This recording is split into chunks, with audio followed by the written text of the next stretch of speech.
fancy that Notts will be backing their bowlers to try and defend, or obviously try and set the table and then the bowlers go out and defend it. I didn't catch it. I didn't catch any of that because we can't really hear it. It's all sort of getting very noisy here, but well, the Outlaws, do you think they've done the right thing here batting first? I mean, numbers are slightly in their favour, but captains haven't done that. No, I think they're back in their streetwiseness with the ball. I think their tactics, the experience of Stephen Mullaney, Samit Patel. Obviously, those guys at the top there, they're going to be crucial. If they can get Notts Outlaws off to a flyer, then you just never know what they can put on the board. But I think they're just backing their bowlers to defend whatever they put on there. Yeah, I mean, they've packed their side full of experience, understandable, big game, knockout game. Colin Munro plays, that's understandable. Samit Patel plays. There's another couple of games being played as well. Lancs, Surrey, Hampshire, Worcestershire. We will keep you in touch with all of that as we get through the evening. You better run because you're in with Daggers. Over to you, Daggers.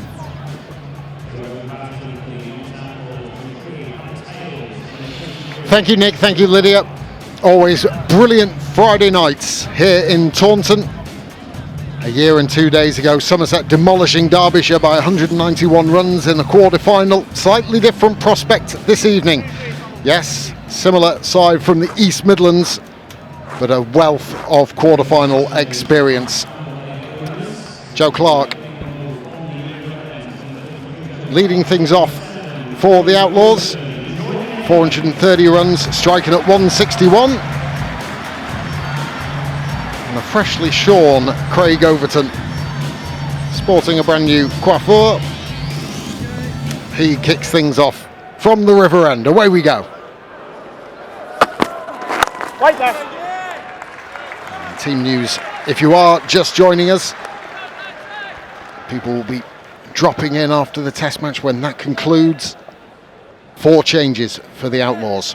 Colin Munro, Samit Patel, Steve Mullaney, Luke Fletcher come in. Out go Lyndon James, Hasib Hamid, Matthew Carter and Shaheen Shah Afridi. Box office player who's gone back for the test series for Pakistan. First runs for the Outlaws. They open their account. As for Somerset, Jack Brooks in for Josh Davey, and I think I've allowed you to catch your breath. Now, Lydia, the 15 yards you've had to run. Alex Hales kicking things off from the other end for the Outlaws. Yeah, lots of changes for the Nottinghamshire Outlaws. Alex Hales, a permanent fixture in this Outlaws T20 side, so dangerous as well in the power play.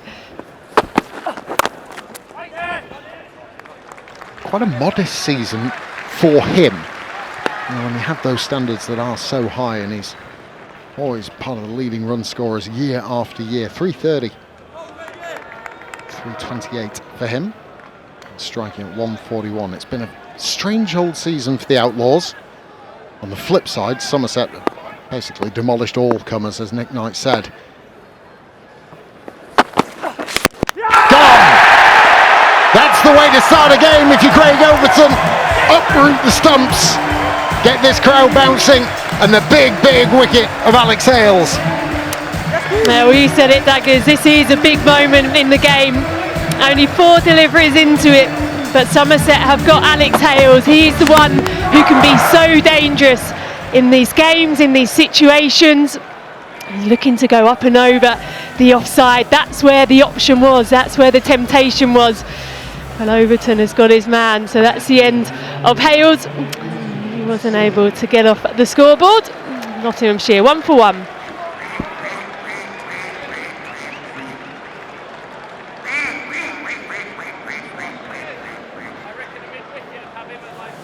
He's just going to have to sit and watch the rest of his teammates trying to crew a score that will be competitive here on this surface, which, as yesterday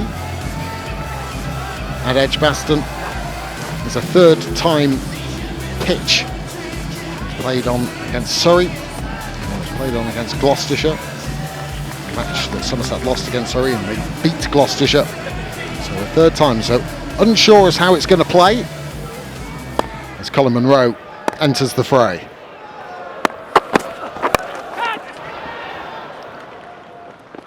Immediately opens his account. What's interesting for me, Lydia, is the way that the two sides have actually gone about. A lot of seam options for Somerset, just one spinner in Ishodi. As for the Outlaws, 4 slow bowlers to choose from. Yeah, there's a few stats going around as well here at Taunton. It does favour the pace bowlers. If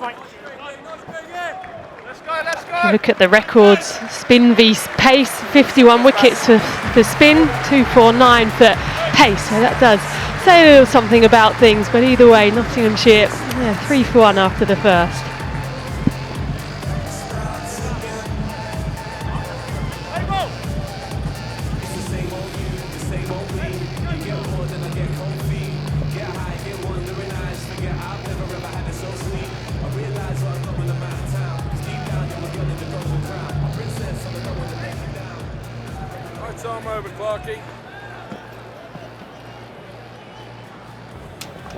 Immediate success for the home side under cloudless skies.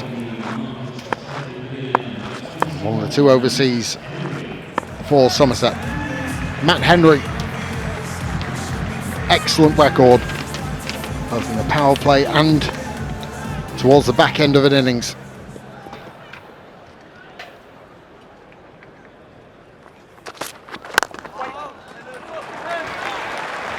Went out earlier and looked at the surface. I know it's been used, but it looks relatively unblemished, apart from the odd foothold here and there.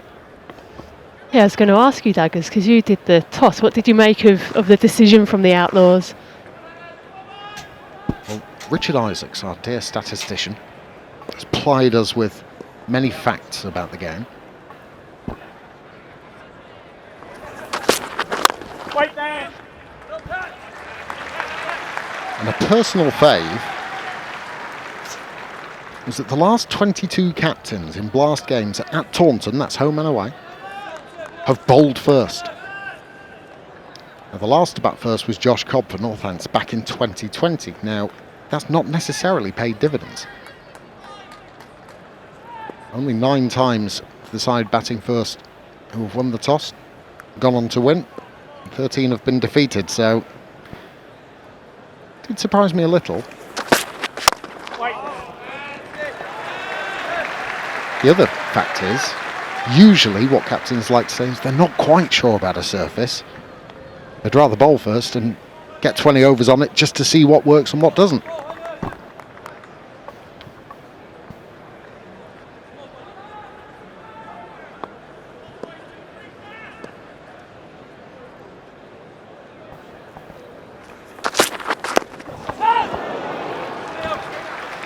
And it might be as well.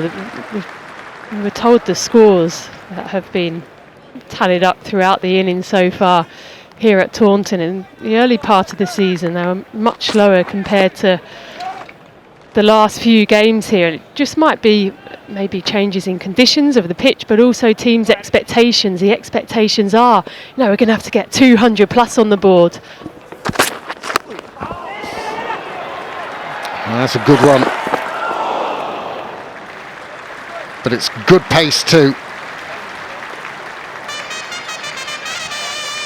And he's cranked it up to 88 miles an hour in this over so far.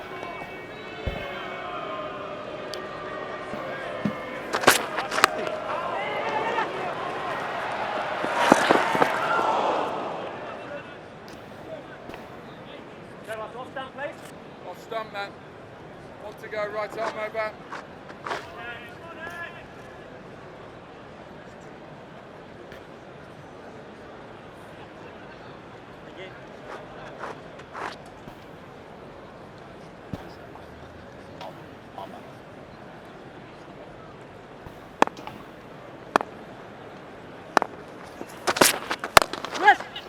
Good looking stroke.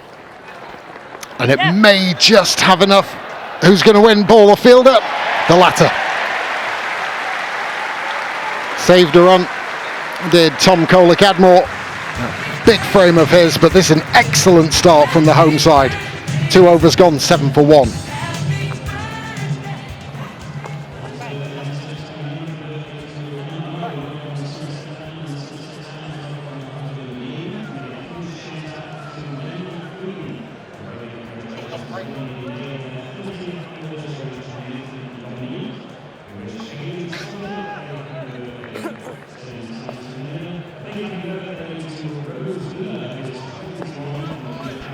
just confirmation of the two teams. You see on the left, Green, Overton, Henry, Brooks, Lewis Gregory.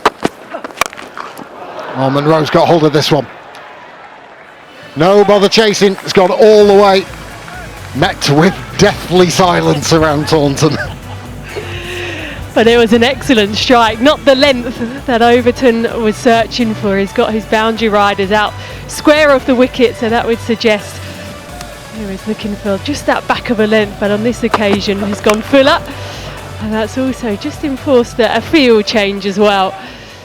Oh, two now out on the leg side, deep third up in the ring.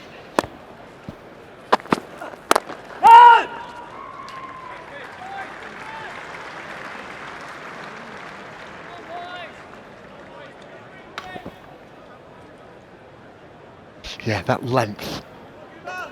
Overton's bowling, always just as quick bowl. Of course, you've got to have your two fielders deep where you feel comfortable, but with both third and fine up inside the circle, you've very little margin for error.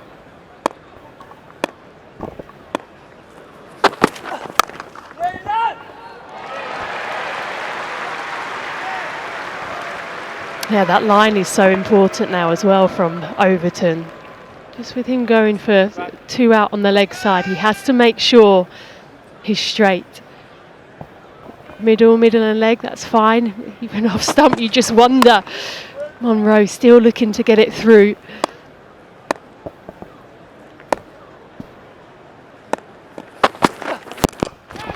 High, very high, an opportunity, could be two, and is brilliantly judged. It was not easy at all. Going down the hill, backwards, ball always falling away with you. Somerset strike again, Overton strikes again. Matt Henry takes the catch. Trouble for Notts. Well, Daggers, this is such a good catch from Matt Henry. As soon as it went up, as a fielder, you're looking around you, you're thinking, okay, is this mine? Am I the one who's going to do the footwork, get underneath it? He's done really well there. That's the end of the dangerous Colin Monroe. He goes for 10. Nottinghamshire 13 for 2. The other thing as well, cloudless sky, not easy to judge, especially given where you are and also where you might be heading towards the boundary. It's the tracking back as well, isn't it? It's the multitasking, watching the ball, getting your feet in order. Really good start though for the home side.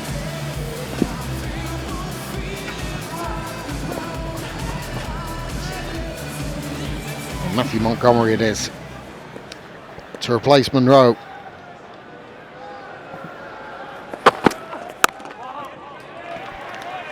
There's another thing about Craig Overton. He looks in good nick, doesn't he? Looks fit and strong. He's a big guy anyway, but just looks lean. How valuable a cricketer he is.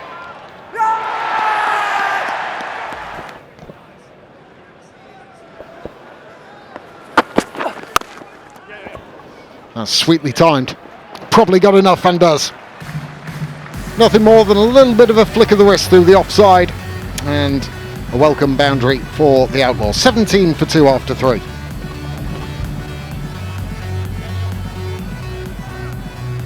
An excellent start. I know that over's gone for 10, but they would have taken that, having picked up the second wicket as well. The Notts Outlaws, they can be so dangerous at the top of the order. You just feel as well, they're going to keep coming at you. Montgomery and Clark still want to make the most of this power play, even with the extra pace. Matt Henry, just keep trying to bowl in those good areas. Just 3 from his first over. A really good start from him.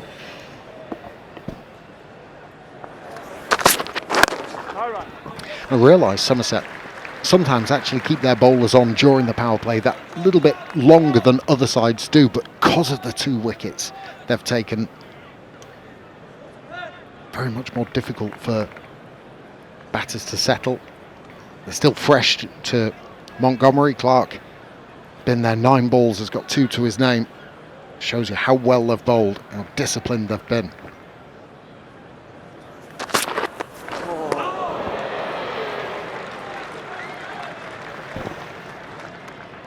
that's what you see. Just Clark trying to search, do something different.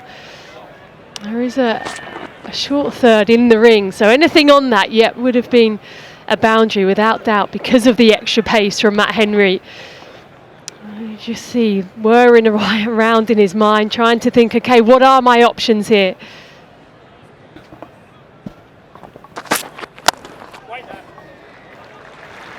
Again, brilliant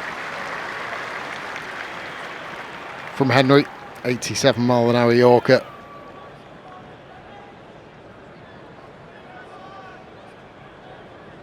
Don't forget, this is one of 3 quarterfinals being taken place this evening.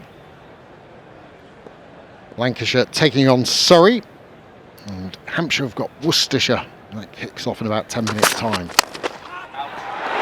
Gone! Ripped across the line. It's going from bad to worse for Nottinghamshire. Shake of the head from Clark. But Henry can celebrate. He's on the board as well. And the Outlaws in all kinds of trouble. Well, Clark, he was searching for boundary options. He was trying to go hard. Then he tried to go skillful with that reverse paddle. And now he's just tried to go up and over mid-wicket. Not a huge amount of foot movement. Just trying to trust his hands. Overton, though, a safe pair of hands as well. Matt Henry, he strikes again. Notts Outlaws really struggling. Already 3 down. Joe Clark, he goes for 2. Not 17 for 3.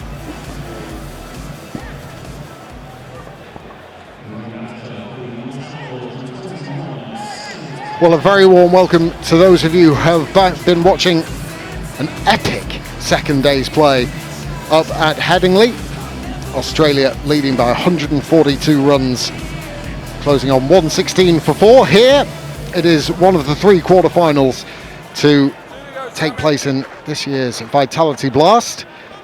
And you join us at a very opportune time, as Nottinghamshire, who won the toss, elected to bat first, are 3 down inside the first 4 overs. Samit Patel, who'd been struggling with a calf injury, has been recalled for this evening, and he finds himself in the thick of the action in the early part.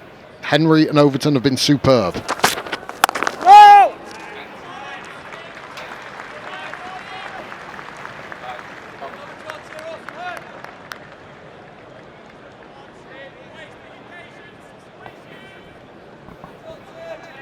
Just what you want. Someone with huge amount of experience coming in to just calm the situation down.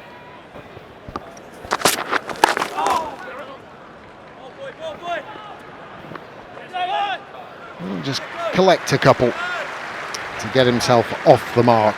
It's been superb from the hosts. 4 overs gone, 19 for 3.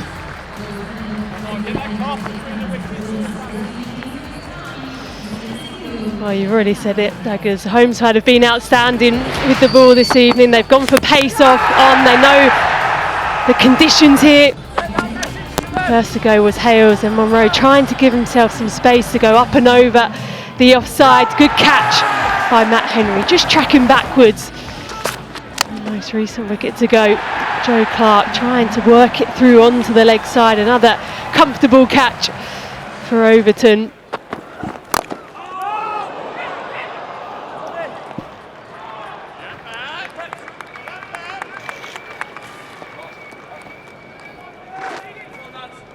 Why change it? Craig Overton continuing.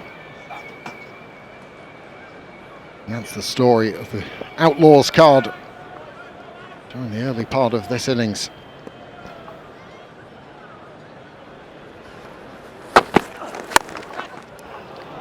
Lovely, lovely looking shot. Just lent on by Montgomery. Collects his second 4. Yeah, it's really easy in situations like this as a batter to think we're behind the game, you try and force something, but this is just an excellent cricket shot. Good transfer of weight, nice hands, breaks the wrists early, make sure he can control the shot.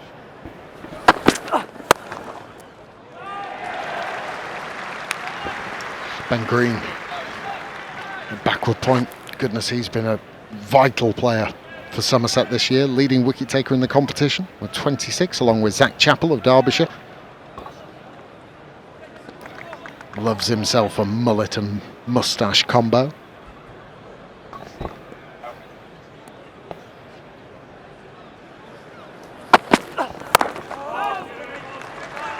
Hitting the pitch hard. That's what both of these bowlers have been doing. Yeah, and I think as a batter you're thinking, okay, what are the balls that I'm going to try and attack? And at the moment, anything slightly fuller, it just looks like that's your option. That's a safe option, but also a rewarding option as well. Anything back of a length just looks tricky to try and manufacture anything. It's just a fly in the eye. Annoying at the best of times, but even more so just as you're about to get into your delivery stride. Okay, let's head up to Old Trafford. Update in the game between Lancashire and Surrey, as Tom Bailey just flicking it down to Luke Wells at short fine to dismiss Will Jacks, with Surrey winning the toss and electing to bat first after 5 overs. They're going nicely. Laurie Evans, 38 not out, 50 for 1 they are, and we'll keep across both of those other semi-finals, quarter-finals, my apologies, throughout the course of this evening.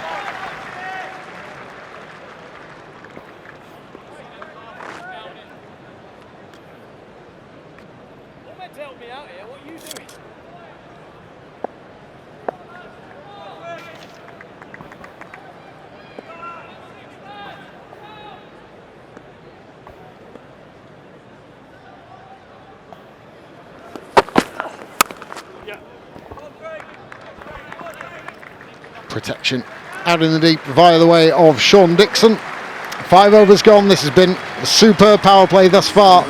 Nottinghamshire 24 for 3.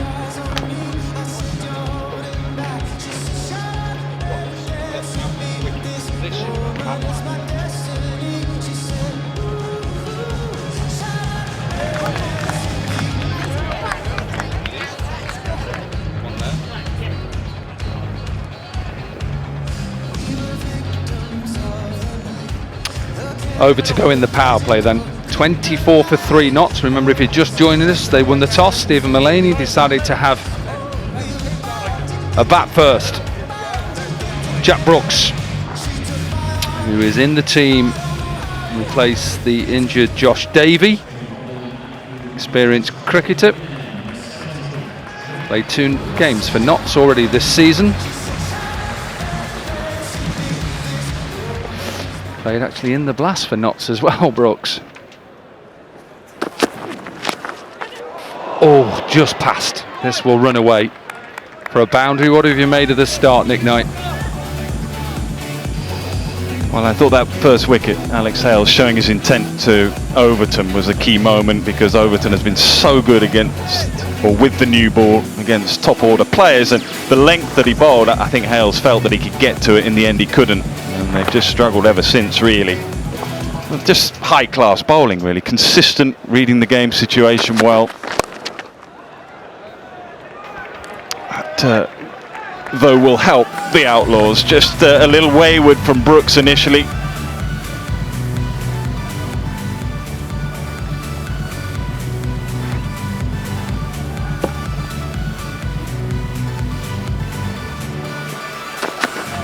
Brooks with this important last over in the power play. They've already got the 3 wickets so far. He's got to make sure that he gets his lines right and lengths. That one straight to the fielder. We've seen that tonight already, or this evening. We saw Matt Henry bowl early on to Clark, who really hit mid-on quite a few times. But what they've done consistently well, Somerset, this year in power play is take wickets. Overton has been really good. So is Matt Henry as well.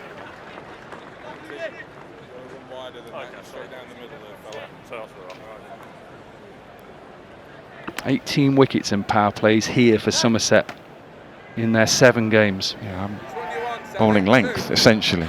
And I'll go back to it, right decision to bat first. When you win the toss, I know that you have to do what's right for you and your team, but coming here and what they've done throughout their Blast campaign so far is bowl first and do it well. Pulled away, that is typical Samit Patel. Come back from injury, he's had a calf injury, but he's a dangerous player, he's a good player.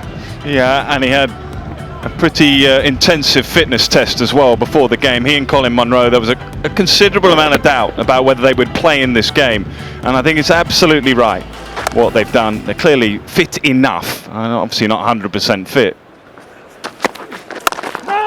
And when you've got two pivotal players, which they are, you just have to risk things really in a knockout game. 37 for 3.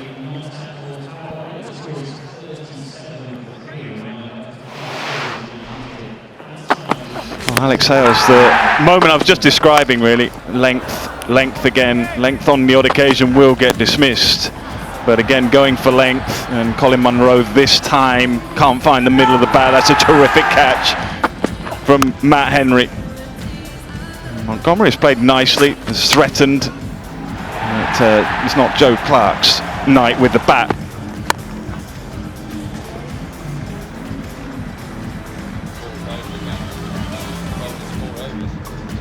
So signalled the end of the power play by Graham Lloyd, and Craig Overton bowl his last over. He's done this throughout the competition. 4 overs straight off. Figures of 2 for 19 so far. Other bowling units and other bowlers can learn a bit from Overton, not only just in this game, but we saw it a bit last night. You know, someone like Oliver Hannam Dolby bowls a good first ball, and then the next ball's a short ball, then the next ball after that's a slower ball, and then the next ball's a full wide one. Overton basically doesn't change if he doesn't need to. Length is working, and it essentially just continued to do what is working. Sometimes bowlers feel the necessity and the need to make changes when they don't need to.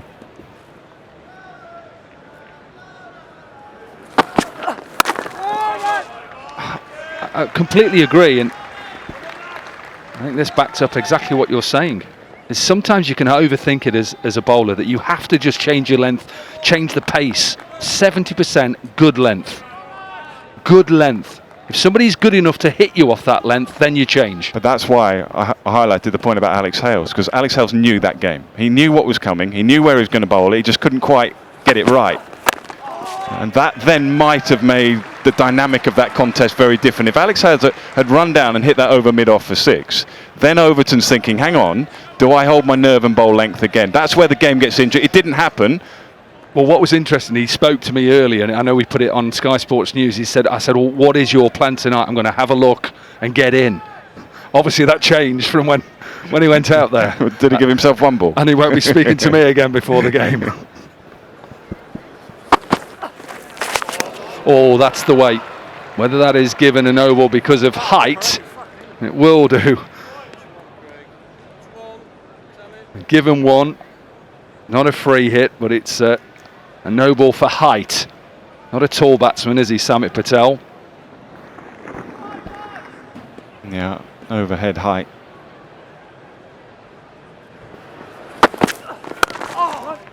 In answer to your question about half an hour ago, probably now, but something about batting first, wasn't it? Was it the right decision? Absolutely. I think you just do what you feel is right for your team. Quarter-final, runs on the board. They've won 4 out of 6 batting first, so it's a favoured option for them. You know, your point is a fair one about you look at the opposition and what do they like, but I think you make that decision based on what you like and what you feel works for your team. I've been down here 3 times this year. Hampshire were bowled out for 74. Gloucestershire were in all trouble and got themselves to a target, batting first. Somerset won. Somerset beat Hampshire. It's what I've witnessed here, that a side that knows what they want to do. They want to get this crowd into the game early on by taking wickets. Overton wants to bowl his 4 with Henry, and it's worked so far for them. Finish of a great spell from Craig Overton. 4 overs, 2 for 23. It's 7 overs gone. It's 42 for 3.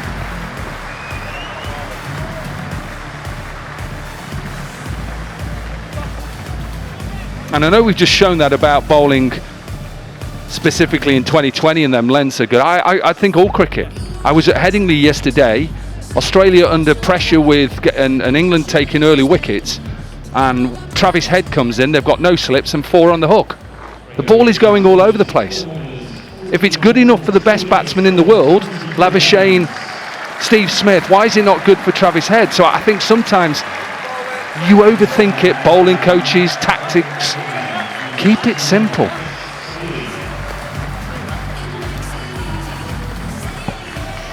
Right, time for a bit of spin. Ish Sodhi. Nice man. Not a place for spin here. Stats tell you, but he's a good bowler. Oh, how's that? That's what he does well. How's that? Former overseas player for Notts as well, Ish Sodhi, so they'll know all about him. Starts well. Thinking about whether this hits the pad first, and remember each side have a review each.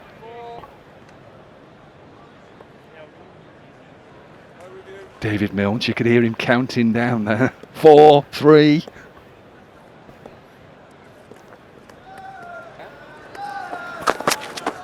Oh, ball.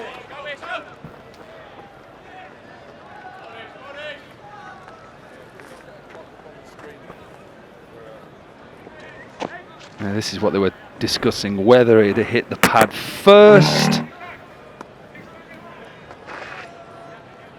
All bat.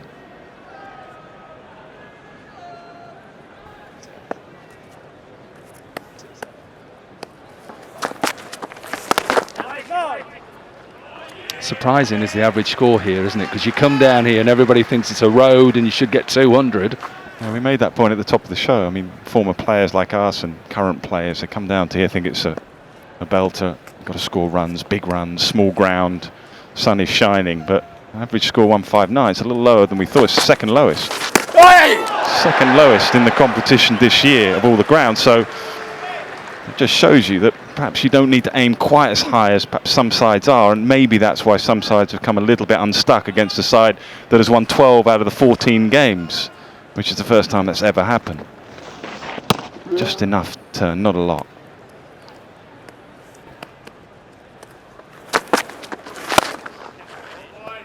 That's all he's looking to do at the moment. Just to rotate the strike, build a partnership. 27 from 26, and like you say, try and get to that average score, maybe above, and give his side a chance. That's what they're going to do at the moment, losing 3 wickets. You know all the stats about 3 wickets in power plays and the percentages of sides going on to win the game. Notts just won a total, just to get that total 150 plus. It's a short boundary straight. Craig Overton did really well. Got round, got it in, just a single. 45 for 3.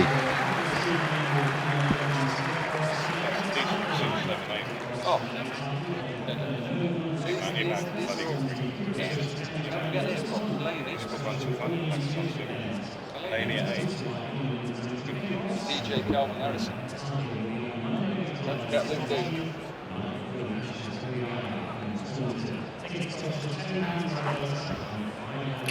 Still got a lot of batting to come. Moores and Imad Wasim, Stephen Mullaney. Quality. Yeah, it's a good 6, 7, 8 that. Mullaney at 8, Imad Wasim, he tore up the Pakistan Super League with the bat. His team didn't do particularly well, but he did brilliantly. He's a very, very good cricketer. Karachi Kings, isn't it? Yeah, both with bat and ball. No Shane Sharafridi tonight, he's gone back to Pakistan. But Imad Wasim does play. So they've still got plenty of batting to come, even though they're in a little bit of trouble at the moment. That's why when you talked about this man being so important in this side, not just with bat and ball, but his experience. In big games as well. I don't think, yes, he does get enough. I didn't think he'd actually timed it well. And this will fly away. Cannot give freebies to Samit Patel. Now the boundary's not as big as it was. In fact, it's a little bit bigger here rather than it was a few days ago when we were down here for the last group game. Kent were down here. It was very short going into that side of the ground, but the wind has changed direction tonight. So the wind is taking it that way, whereas the other night it wasn't. So that wind is just helping it on its way. Yeah, Lewis Gregory, the captain, brought himself in on a good start for him. I don't know the stats. Maybe Rich, our statistician, can work this out. But I can remember a lot of key games, quarterfinals, semi-finals, where Samit Patel is the one picking up the Player of the Match award. You know, he loves these big games. He responds well to the pressure, actually. Probably kiss of death for him, but generally he does well in these type of situations. Think about what Simon Harmer said last night. One player has a night out. That's all you wanted. Well, that's all you want. Last night it was Lawrence and Schnater who had it down the ground. You love that, don't you? You say that again. Steve Schnater. Oh, it was a great game. I just love that game because everybody just thought, even us, Essex, of cruising home, and through really good captaincy from Davies and the way that they fought, it ended up being a cracking game. That's a nice shot. It's so easy for Samit Patel. It's that length that they have been bowling. Because he stays a little bit leg side, he gets on top of the bounce. He's got such good hands. He's extremely talented. He has been throughout his long career. I think what's gone against Samit a little bit, actually, is I don't think he's always been regarded as a top-order player. I think he's been that left-arm spinner playing the subcontinent international cricket, useful all-round cricketer. Sometimes people forget actually how good he is or was in his prime as an out-and-out batter. 9 gone, 59 for 3. Two of the quarterfinals going on at the moment. Lancashire versus Surrey. Remember that Surrey won the toss. Surrey are 88 for 1. Laurie Evans has been in great form, 59 not out. And Hampshire, the Hawks versus the Rapids. It's Hampshire who won the toss, and Worcester are 7 for 1. Mitch Santner, who has been pivotal for them with the bat. That must-win game between Derbyshire right at the end that got them through to the quarter-final. It was down to Santner. I knew we'd get Derbyshire into this chat. Well, yeah, they only had 5 overs. Chance of getting through. I knew we'd get them in. They lost anyway. But, you know... What was he last night? What Dooley call him? The Schnater Meister? The Schnater Meister, yeah. Well, it was all about the Dutch yesterday. Them in the World Cup qualifiers getting through. Little reverse. Some big teams though. These quarterfinals, you think about the history of this competition, think about Hampshire, how many times they've been there, Somerset, Lancashire. Yeah, Rich has been in my ear. He's 3 quarter-final player of the match. Player of the matches, yeah. The Samit. Well, you just look at the score already, you know, approaching a 50 partnership. He's 22 from 18. The way we're talking him up, he's got no chance now, has he? Alex Hales, I'm saying, well, I might speak to you at the end of the game with a player of the match, but gone first ball. Unless he takes an absolute storming catch. Ball.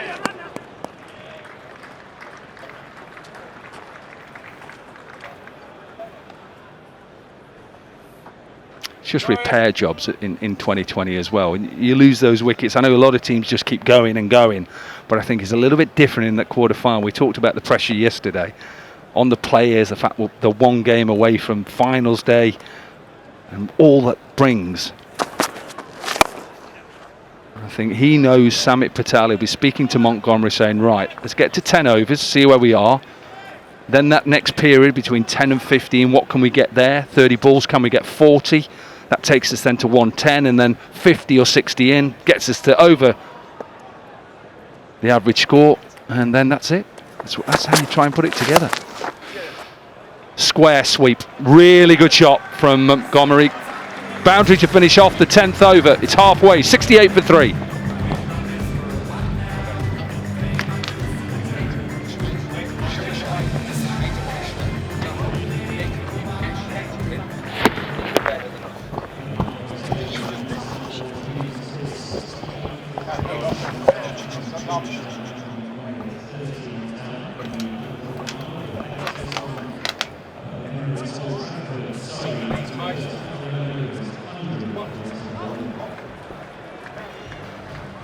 Well, a partnership is what was needed for the Nottinghamshire Outlaws. You know, 3 quick wickets in the power play. They've managed to do a good bit of rebuilding. 50 partnership up between Patel and Montgomery, but now Ben Green into the attack. The death overs specialist, he's been so good this season for Somerset with ball in hand. 15 wickets, that's just at the death. Gone at just over 9, which is pretty good going. Leading wicket taker in the competition as a whole, 26.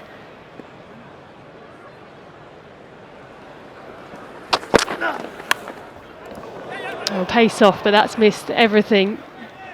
Even the keeper, Tom Banton, which allowed them to come through for a single. We were wondering, Daggers, weren't we, when Ben Green would be brought into the attack.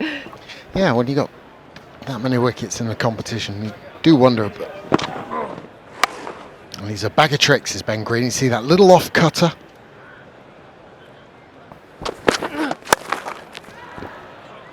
that's a little bit of length that the Outlaws have been looking for. Any sort of attacking shot when it's slightly fuller, trying to get their hands through, but really good work out in the deep. Tom Abel. That's what you want from your fielders. Yeah, you can just see him hold it across the seam. And yet again, another off-pace delivery. But because of his size and his height as well, he can also hit hard back of a length. And of course, given the way that Craig Overton bowled 4 straight through, and I love that. There's Nick Knight and Dominic Hawke were talking about it, the fact that sometimes you can overthink it, be tempted to change because you think you should.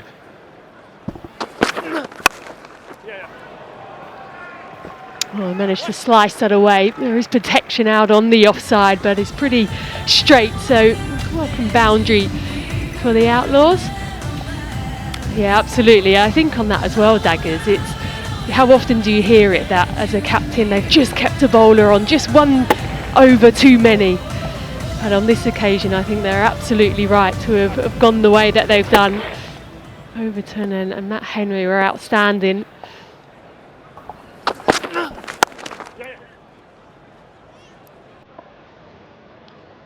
And pace off again from Ben Green. So 11 runs coming from the over, 78 for 3.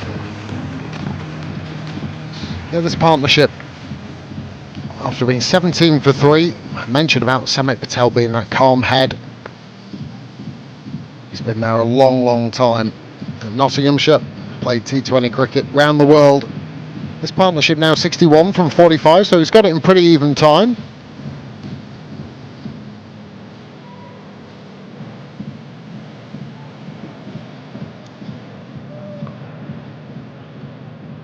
Sodhi to continue, he's been brilliant. Wicketless, but very economical. First looks to target the stumps. Was at a decent pace. Hugely experienced as well. 160 games across all formats for New Zealand. Just a couple of games under his belt so far this season due to the amount of injuries. He was brought in as a short-term contract for Somerset. Down the ground, Patel looking to take on the spin but unable to get the outcome. I spoke to him actually earlier, just as I was having a wander onto the ground, and I said, how long have you been there? He said, oh, just 12 days. He's loving his time down here. Such is the nature of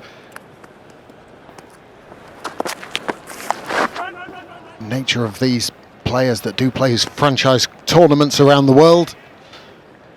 Might be in one spot for 3 or 4 weeks here and there, and then jetting off to another continent. He's been a very fine bowler for a long period of time.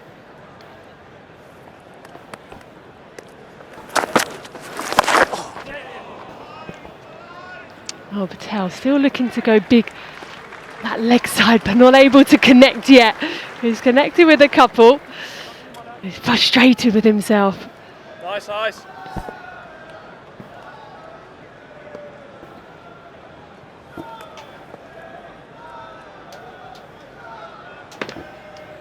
just slight change in the field. As deep mid-wicket goes a little squarer. Wait!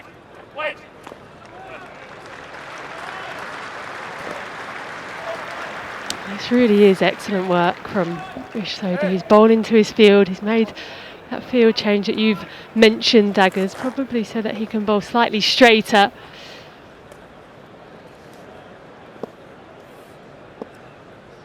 Oh, just the 4 runs from it so far.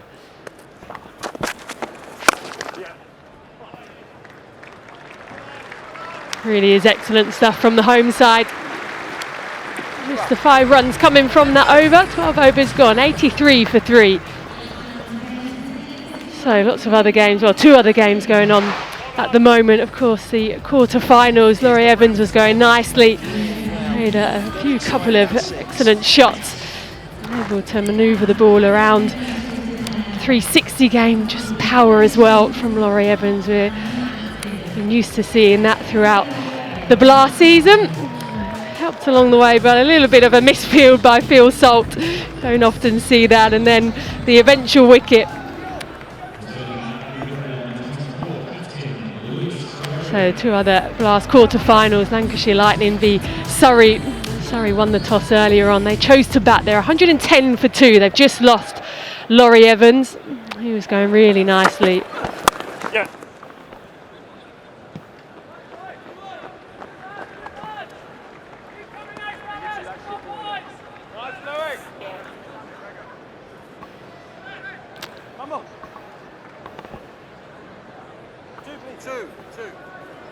I remember that Essex are the side that are already through. They managed to do that last night against the Birmingham Bears. Excellent game of cricket.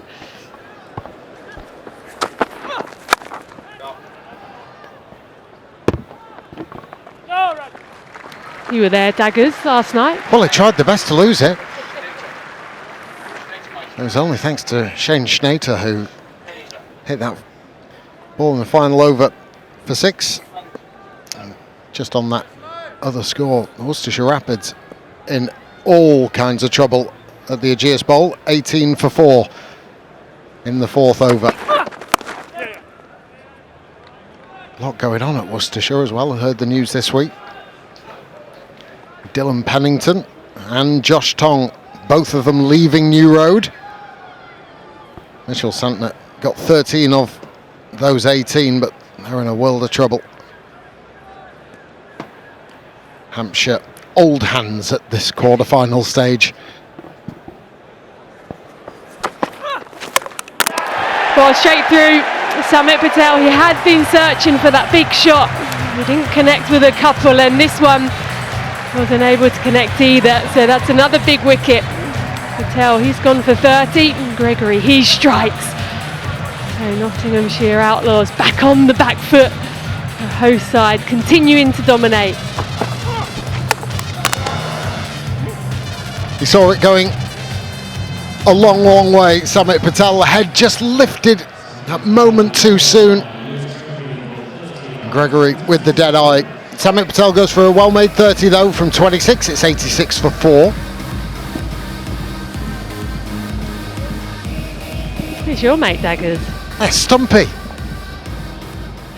Apparently reading that Stumpy's been on a big fitness regime in the winter time in preparation should Somerset make it for the mascot race. Well, he'll be there anyway, will Stumpy. Always one of the favourites. One of the great moments of finals day.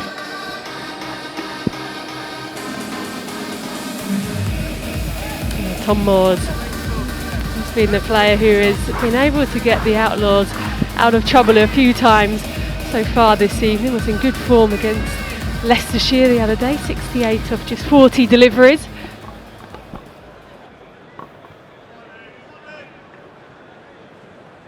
No work to do for Tom Moores.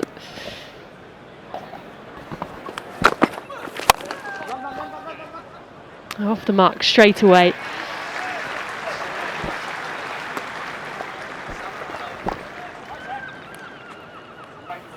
Oh, there he is. Hello, Stumpy.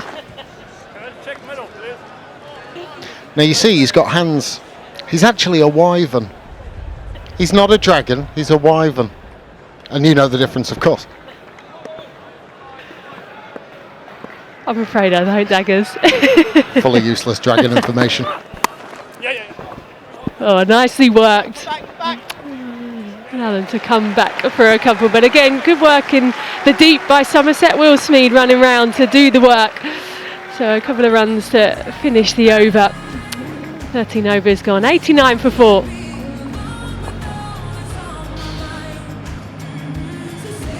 And Lewis Gregory just barely flicking the bails, just enough. Frustration for Samit Patel, but I think he's played a really valuable knock along with Montgomery. They were both starting to see it pretty well, and I think he probably thought that it's time to go. That way for one. If you look at it now, knots, if they go at 10s, make it 160. Is that? Do you think that's the number that's in the dugout? Well, it's much better than what they were looking at just after the power play. A little inside edge. And that's just gone straight down. Hold it. Tom Moore's just looking to work it through the offside. Yeah, straight down onto the left foot of Tom Banton.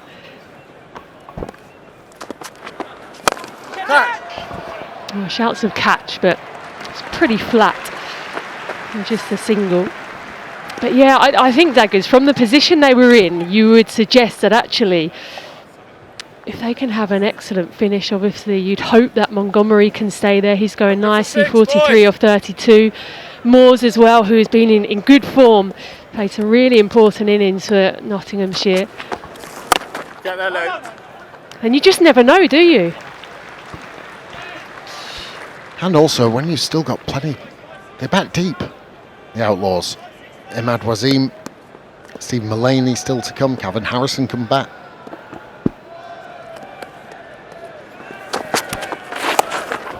Well, an excellent shot. Good piece of innovation from Montgomery. It was a great option as well. They did have two people on the offside, but in the ring, so he's intentionally gone over the top.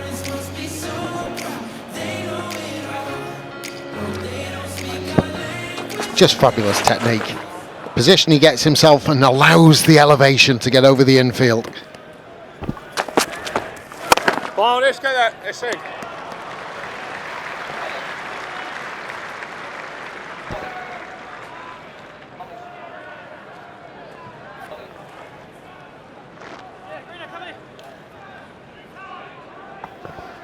Just changing their field. They're just blocking off that reverse sweep option again. That one behind point has just come in front. Boundary rider out on the offside has gone behind square now. Hey! He's gone for the conventional sweep, unable to connect. So a good finish from Shtodi. 94 for 4.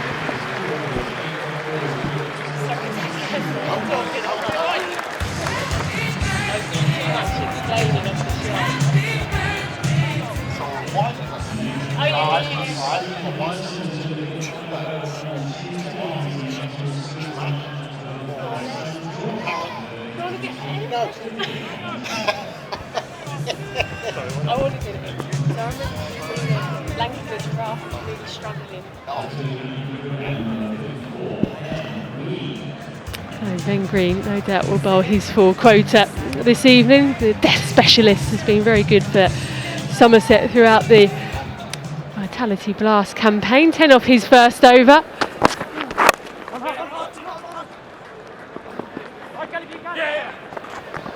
Oh, good running from the Outlaws as well. That's what you will get from Tom Moores. Saw him earlier hit a shot out to long on. He only got one for it, but he absolutely smoked it. Good timer of the ball. Expect the run in between the wickets to be express. So come on then, Daggers, what's the difference?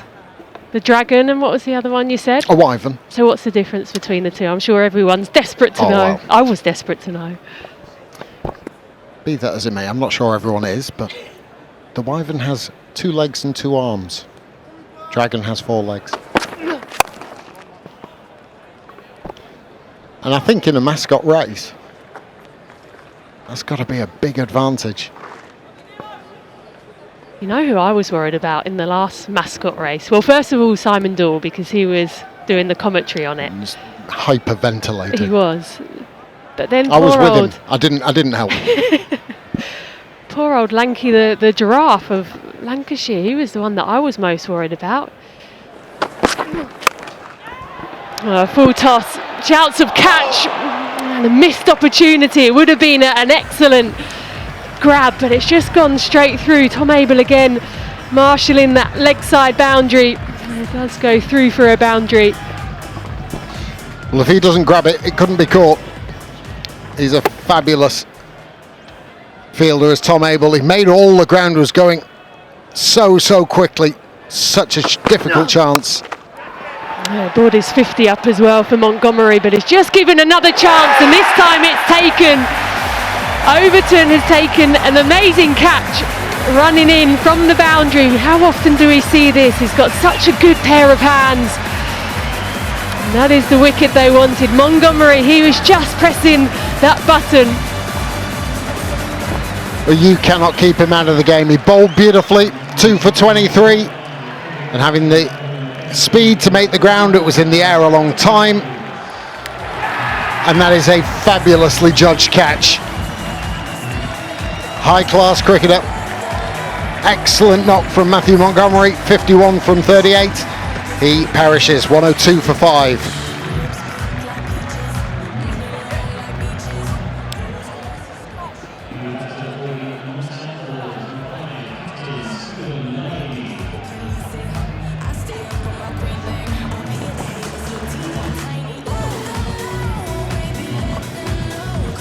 The skipper, Stephen Mullaney, 186 games, hugely experienced. Healthy strike rate for the captain. And around that 139 mark, called back. He wanted the single, but sent back by Moores.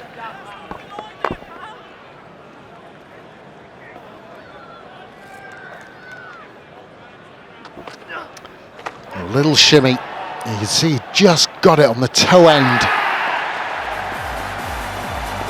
Great technique, sliding on his front, making sure that that ball doesn't jar out. So stretching the arms out in front, you know this better than anyone as a fielding coach. Fabulous technique. 5 overs remain of this Notts innings, 103 for 5.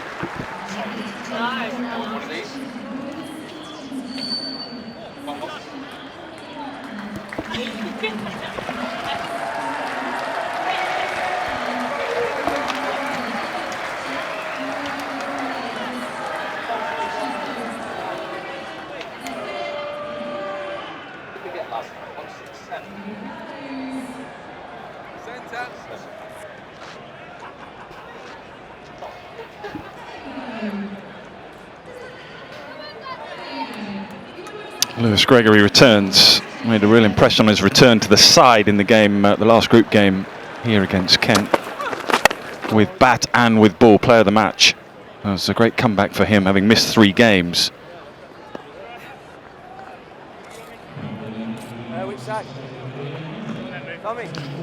So both captains out in the middle.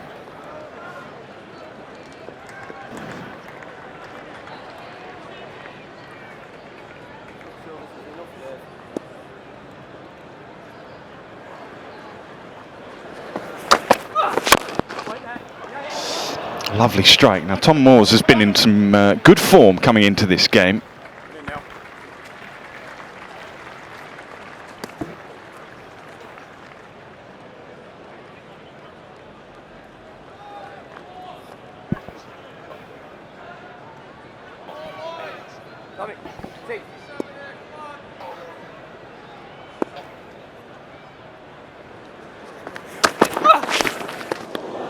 Excellent bowling.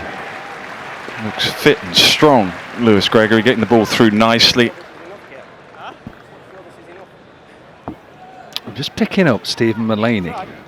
He's talking to David Milnes at the non-striker's end, and I think I'm picking him up saying, I don't think we've got enough here.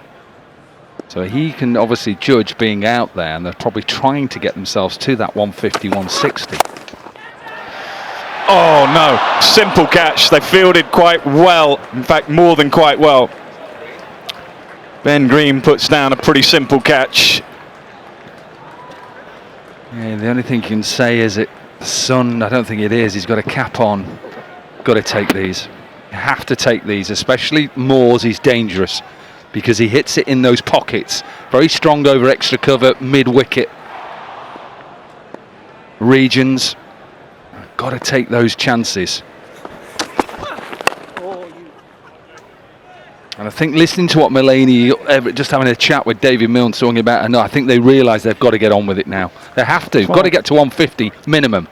Looking at the Montgomery dismissal, I was off air and I was thinking to myself, why has he played that shot? You know, just got to 50. Sometimes you're buzzing a little bit and you're thinking, oh, I've got 50, big game, and then you lob the next one up and you're out walking off. May have been a bit of that. May also be the point you're making. I think they realise maybe they're a little bit behind and they've got to get on with it.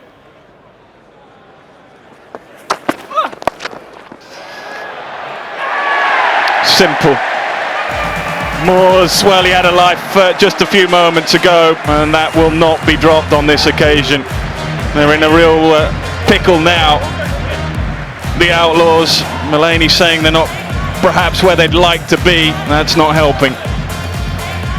Again, he's gone full, hasn't he? He's gone full, realising that both these batters are looking to try and get boundaries.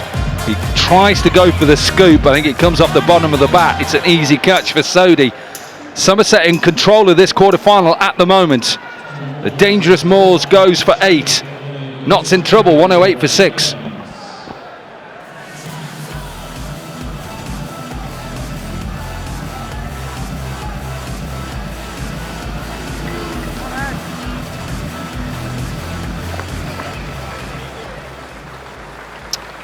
Keep an eye on the other games that are going on as well. Lancashire Surrey 150 for 3. Laurie Evans played beautifully, so it's going to be a decent run chase there for Lancashire. Oh dear, ouch, 29 for 6. Hawks, defending champions, going nicely. Rapids not so. Mind you, let's wait until Hampshire get bat in hand. It might be a tricky surface. We'll have to wait and see.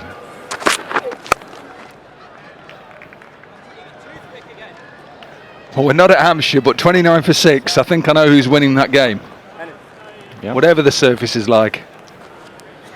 Yep. Imad Wasim. I'm a little surprised, if I'm really honest, that he's this low in the order.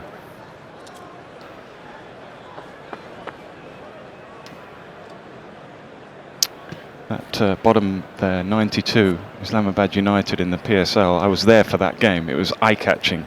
A different situation for him now, and he's only got best part of 4 overs to bat.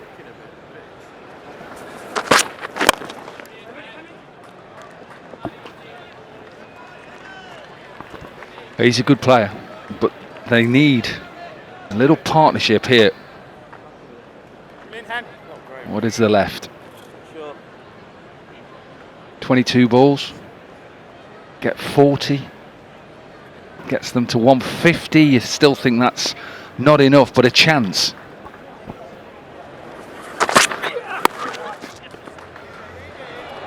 That shouldn't be one. I think that should be one. You're 110 for 6. You're on top of the game.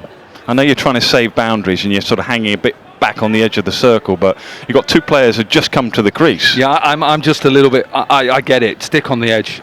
Now I just think do, as a bowler, basics. Want a ball here without a boundary. That's what you're thinking. Just give away 1, that's it. You're looking to take wickets, yes, of course, if you can.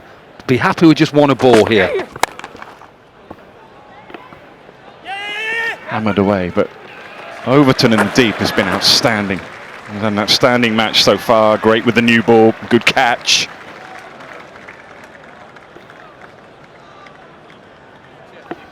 Yeah, I mean, we disagree. I just don't think you give away easy singles. Yeah, fine, if the guy's on 56 or 60 and he's bossing the innings, yeah, sometimes get him off strike, give him an easy one. But you've got 2 players who are just just trying to get what they can at the moment. Don't give them anything. No ball, free hit, he said. I'm hearing they're just checking whether it was a one short.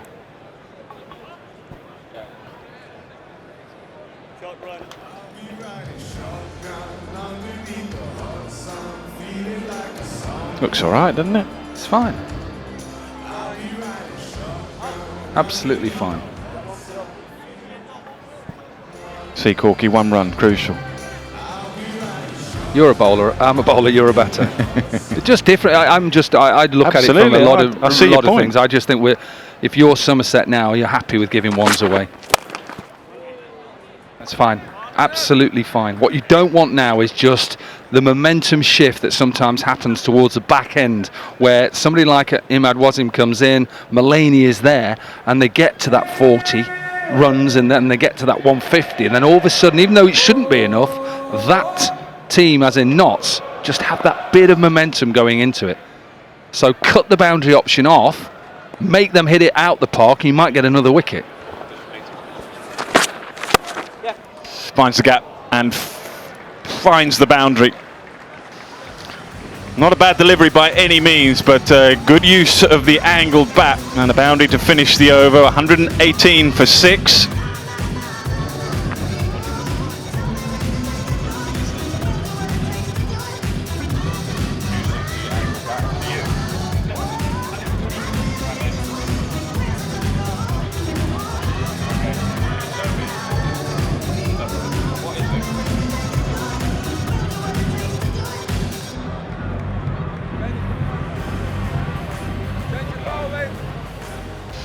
Big weekend of sport coming your way tomorrow and Sunday. British Grand Prix qualifying at 2:15 tomorrow and race day on Sunday 1:30.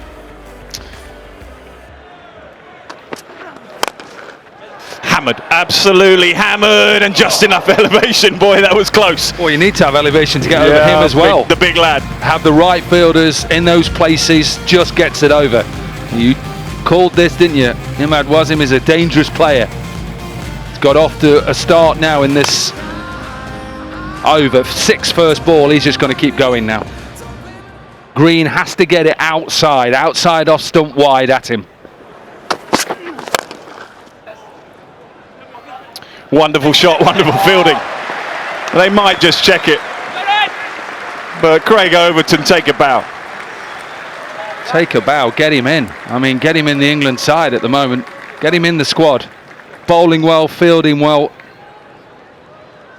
Surely, when you're in this sort of form, every time I've watched him bowl this season, he's bowled with pace, he's fielded well, he's athletic, he's quick, he's strong.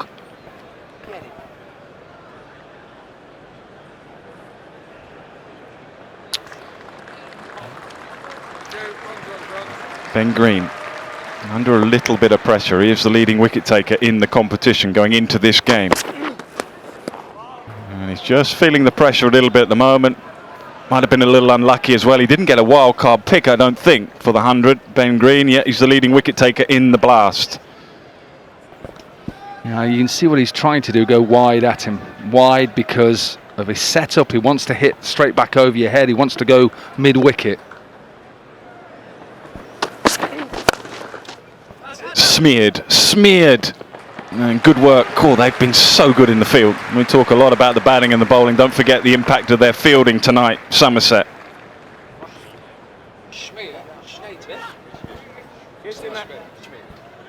Did you say smeared then? Smeared.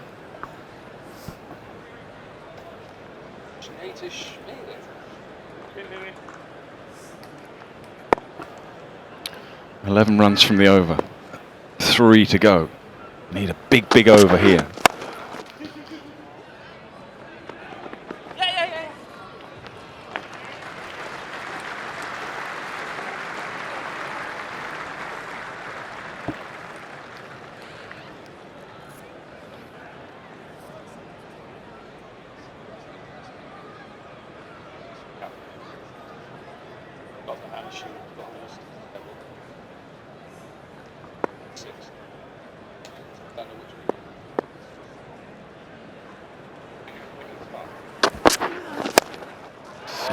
sliced away and gets lucky. Not the middle of the bat on this occasion, just one. Dominic Cork is just saying bowl wide and going to sneak another. So Imad will stay on strike. Just a little sloppy. Absolutely. Wide, pace off now and again as well. Just vary your pace. I mean, pace off, slower deliveries. Normal delivery full. Go wide, right in the hole to the left-hander. So really full. Trying to pitch it right in the crease. And then pace off wide as well. So slower delivery.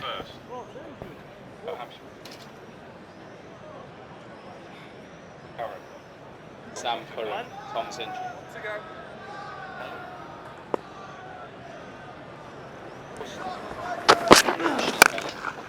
Hammered, absolutely hammered. Don't bother going anywhere near that because that's found the boundary as quick as you like. What an over that is for the Outlaws. They desperately needed it. 137 for 6, 2 to go. Now wickets are falling down at the Aegeus Bowl. We said earlier they're 29 for 6. Kashif Ali there, just losing his wicket. Jordan Cox. Ben Cox and Sam Curran. Brilliant catch. Brilliant catch. Dane Villas there in the deep. So wickets beginning to tumble, certainly down at the Aegeus Bowl. That's where we stand at the moment. 162 for 4 and 39 for 6. That looks a real struggle for the Rapids at the moment. That game just half an hour after we started here, and Lancashire started as well. So that Hampshire game is about half an hour behind where we are here. Falls lucky again. Things just going the way of the Outlaws at the moment. Yeah, look at the score as well. Just that little good over from Imad Wasim. He's 22 from 9 deliveries. You talked about you're surprised he didn't come in sooner. And now 138. Could they get another 20, 25? Then all of a sudden, then that momentum shift.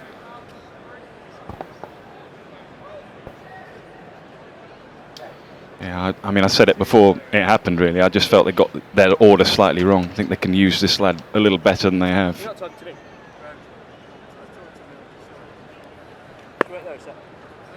Sorry, Matt. Sorry, Amy, 1 second. He's been exceptional again, Matt Henry. 1 for 16 from 3. Just over 3. Him and Sodhi and Ben Green, they've got an Overton, they've got a bowling lineup that has been very productive for them.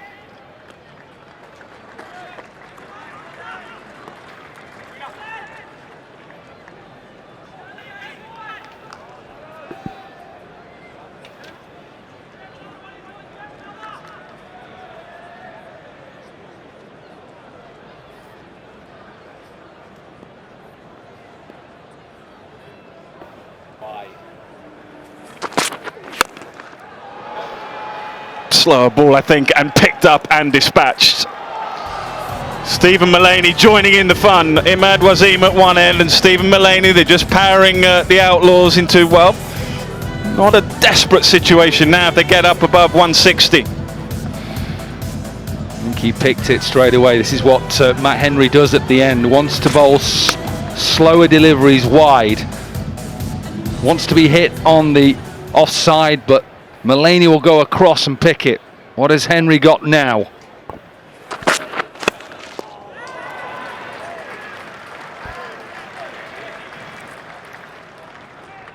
Brave delivery, that. Excellent delivery in the end, but his field is not set for that ball. His field is not set for it, so it was a bit of a bluff. Spilt his beer, hasn't he?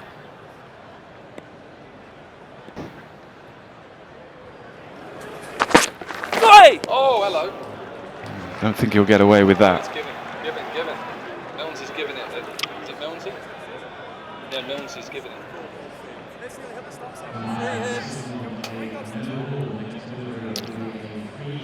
Yeah, above waist high, so free hit. Well, it's not for a front foot, it's for height. And David Milnes gave it straight away. And what the question is can you refer this? Can the third umpire, who is Neil Bainton, Can he have a look at it? The simple answer, no. Once square leg calls it on field, then it's a no ball. Yeah, It's clear it's a no ball. Even though the ball is going down, it's above waist height. Yeah. Free hit. He was down. It isn't from a standing position, but I think that's a fair enough call. Free hit. Yeah, free.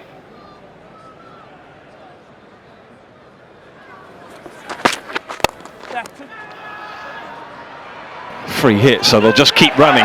Keep running. No, they couldn't even get back for the second, so he's got out of that pretty well.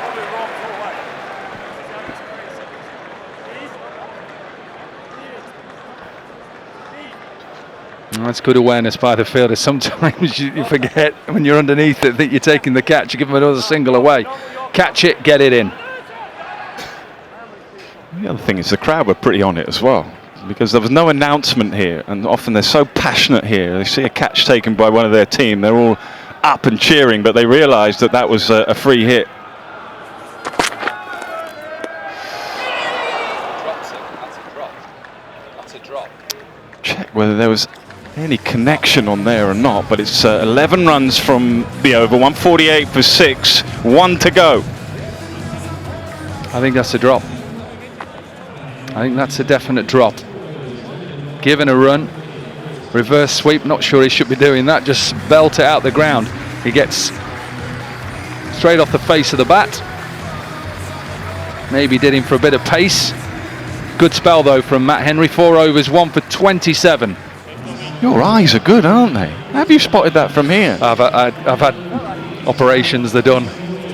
Really? Good effort that. Cataracts, both of them done. Well, I think they're eyeing up 160 plus if they can get there. I think it's perhaps short of where they would hope to get to. The average score here this year is 159, so they're not going to be far off.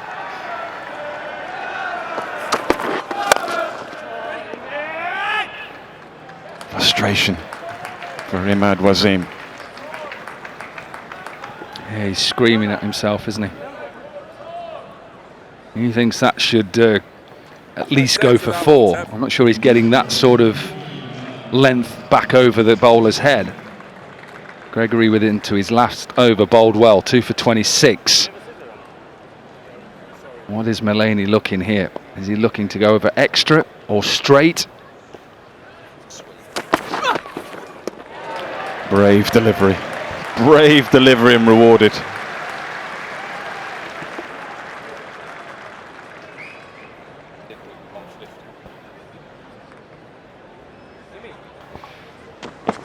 Yeah, you're right, it is a brave delivery.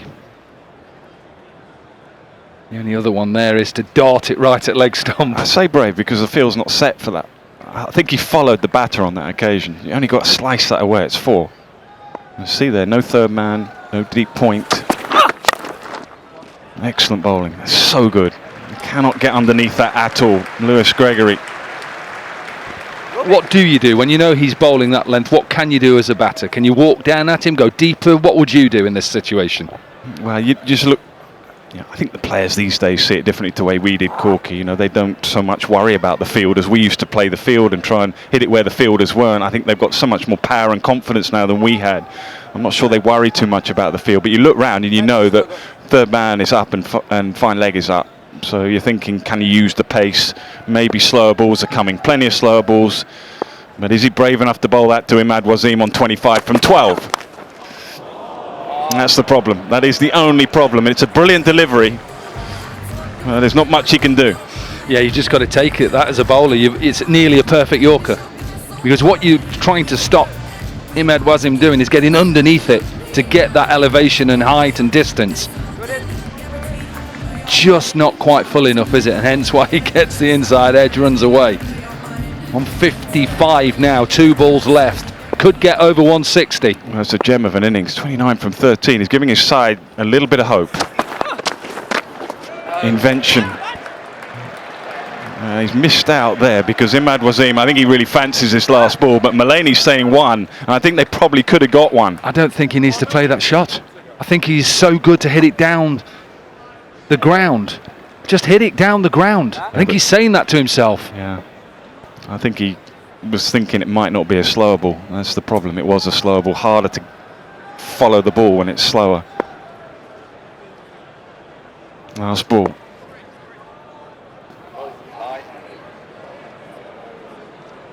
Don't get that gut out on TV.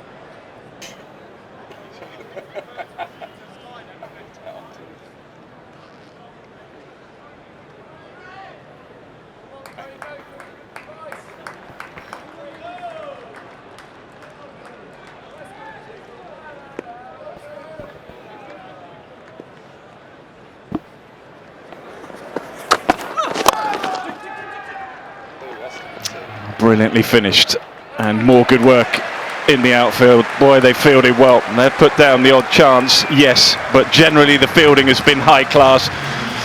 159 is the average score batting first here, and it's the Outlaws who said we want to post a score in a quarter-final and put pressure on a side that has won 12 of their 14 group games. 157 is how they've ended up, and mainly due to, 49 from 25 in the partnership between Mullaney and Imad Wasim. Like you say, good partnership, 49 from 25, but good from Somerset all the way through. Started well with Overton and Henry, and then backed up. It showed he was really good, no wickets, and the captain, Lewis Gregory, finished it off. They fielded well. We have another quarter-final. I think it's going to be a good game. Well, it's a score for the Outlaws, isn't it? I think considering where they were at in the power play, they were 37 for 3. They'd lost their two big ones in Clark and Hales, and they've just somehow managed to get themselves up to 157. You'd still think that Somerset will fancy themselves in terms of chasing, but don't put that group of players, don't write them off. I think they're a really streetwise unit. They have a really, I guess, a decent amount of experience in their lineup. Samit Patel, obviously, back from injury, but interesting, they've gone more pace off in their bowling attack, the complete opposite to what Somerset have done. So they're just going for their strengths, aren't they, rather than the conditions. Yeah, Luke Fletcher's playing his first game, and usually they go Matt Carter, but Imad Wasim can fill that role. He might well bowl the first over or the earlier overs, but they do rely on their spin options as well, Calvin Harrison, and it's not a ground really that suits spin generally, but this is a quarter-final and pressure will tell, and I think that's why they wanted to bat first. I think they will feel their light. 9 quarter-finals previously for Somerset, and they've won 7 of them. They have a very good record in quarter-finals. 13 quarter-finals for the Outlaws, and they've won just 6. So there's kind of good news and bad news in that, in the sense that Notts get to quarter-finals more often, 13 of them, but when Somerset do get to them, they generally win them. So a bit of pressure on Luke Fletcher. No Shaheen Shah Afridi, who's been terrific for them, leading wicket taker, 22. He's gone back to Pakistan. Banton and Smead to get things going for the home side. Tom Kohler. Cadmore has been in excellent form as well. Their top order has been very dominant. Yeah, certainly have been. Tom Banton and Will Smead have been extremely destructive.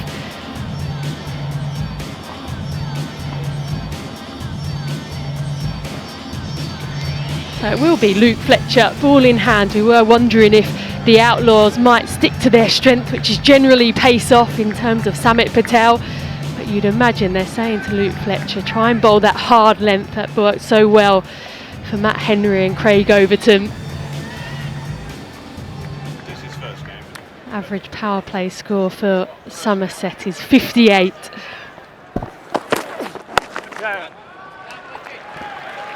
Oh, a nice start. Phantom off the mark.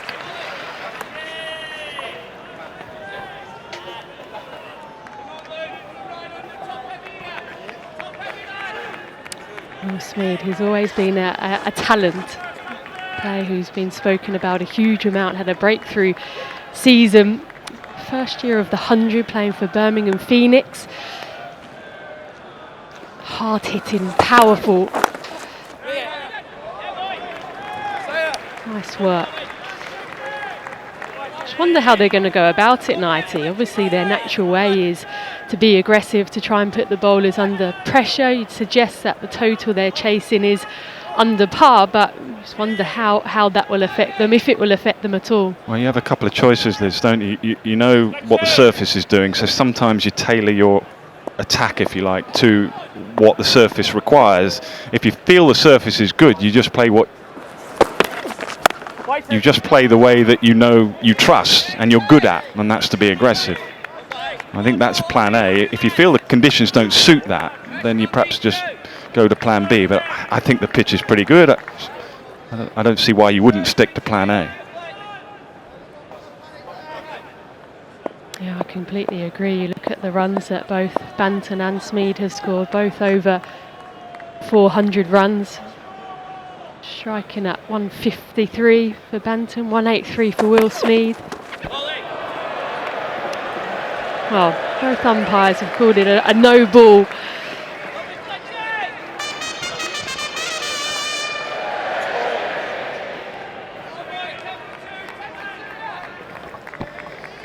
Both umpires made the call, so just wanted to check that it was for height rather than overstepping. Yeah, that's absolutely fine. Just dragged it down. It is a no ball for height.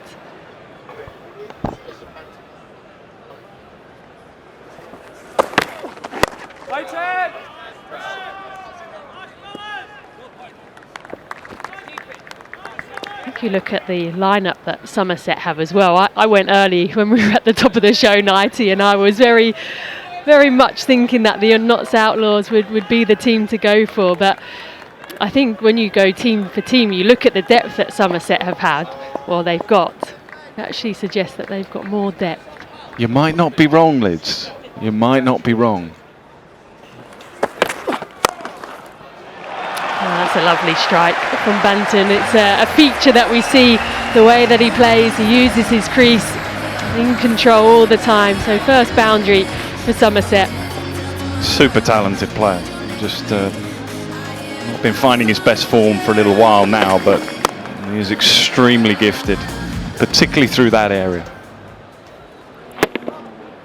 Sometimes that happens. Eye-catching a year or two ago and catch the attention of everyone. It puts you under a bit of pressure. You don't quite feel comfortable with it, and all of a sudden it just takes a little while to sort of recapture your best form and confidence. Deep point now in place, so fine leg has come up. The lure of the ramp shot.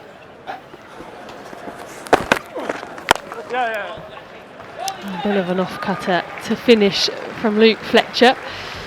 A nice steady start, 9 from the first over. Yeah, it's that second season syndrome that I think so many young players have when they do come onto the scene. Obviously Banton's been around a lot longer now. He's 24 years of age. But suddenly when you do have that good year, the expectations are much higher and it takes a while for things to level out. Also, Liz, when you grow up playing a sport, it might not be cricket, it might be any sport, you want to be the best, you love the game, you play it a lot, and all of a sudden when you do well at it, there's things that come with that you're not prepared for. Attention, and some people don't like the attention, some people don't feel comfortable with it. I'm not saying that's the case with Banton at all, but sometimes, you know, talk about second year syndrome, talk about technique, and you've been found out a little bit. Sometimes it's mentality. It just takes a while just to get used to the surroundings you're in and the world you're now in. I've seen sportsmen just struggle with that. Well, they have decided to go pace off. Imad Wazeem into the attack. Straight away, looking for the reverse sweep and taken. Comfortable catch.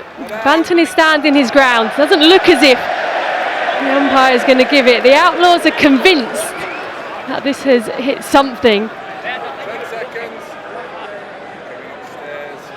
One team, well, one review for each side. They are going to send this upstairs just because of how convinced they all were.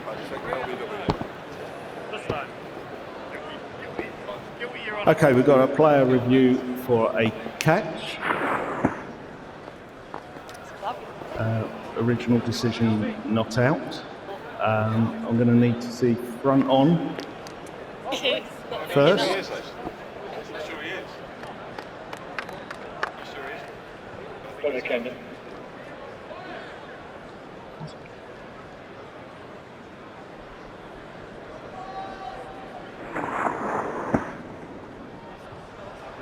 Okay, I'm going to need to confirm with Ultra Edge whether there's any bat involved. You'll check it. I think it was office 4, only office 4. Just waiting for Ultra Edge.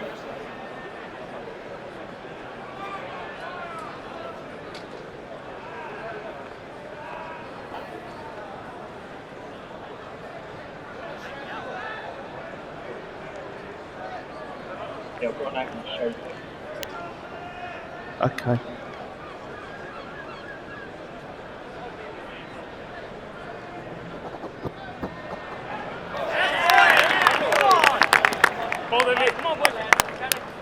Let's go, boys! On, lads! And then just run it through. Is Ultra Edge coming? Just to confirm.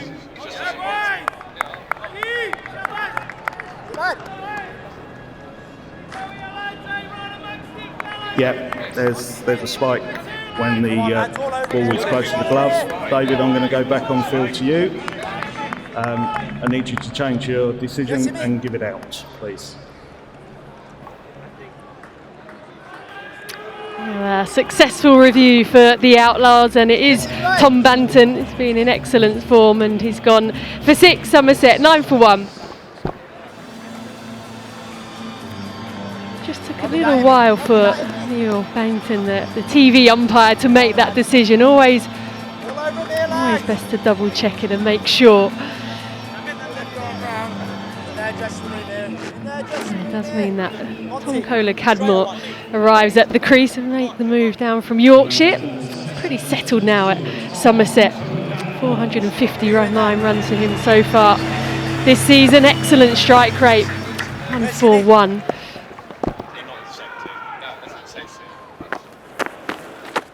That's lovely bowling. Opponents, these two in Pakistan Super League, but a little bit against each other. If they held him back with the bat, I'm pleased that they haven't held him back with the ball, Imad Wasim. He does this quite a bit. He does open the bowling with the new ball. Oh yeah, boy.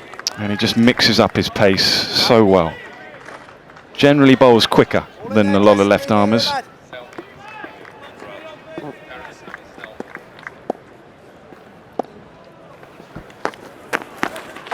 Bowling in me. Two deliveries there that kind of sum up how he bowls. One at 51, one at 58. He just makes it tough for batters just to line him up.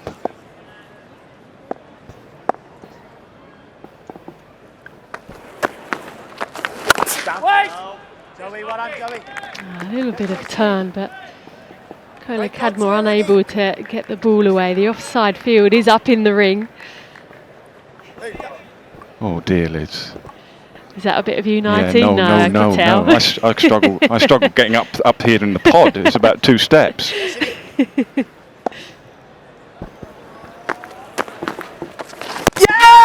Well, straight through. Imad Wasim in the action. Excellent contribution with the bat, and now ball in hand, and Taunton is silent because they've just seen the second Somerset wicket to fall. This time, Kohler-Cadmore. Yeah, 2 really big scalps for Imad Wasim. Tom Banton, and that just sliding through. May have been via the bottom edge, but he mixes pace up and he's so hard to target Imad Wasim, and that is a real dent for Somerset. We've lost a couple of early wickets. Key man Kohler-Cadmore goes without scoring 9 for 2.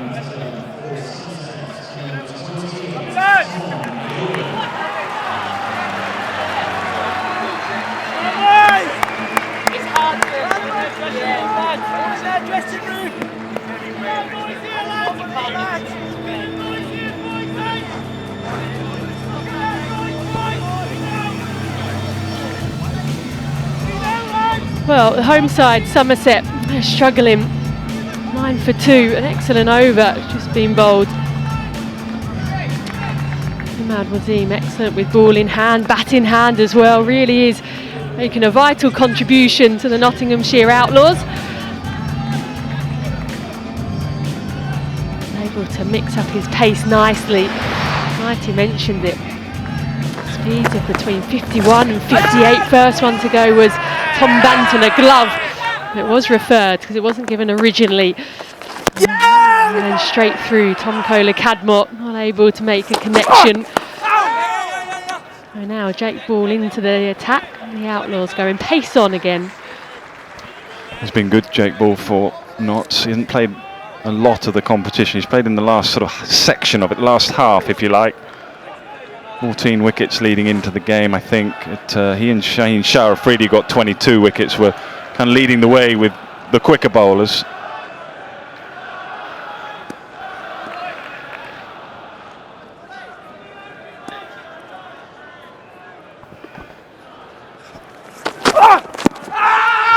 Going down.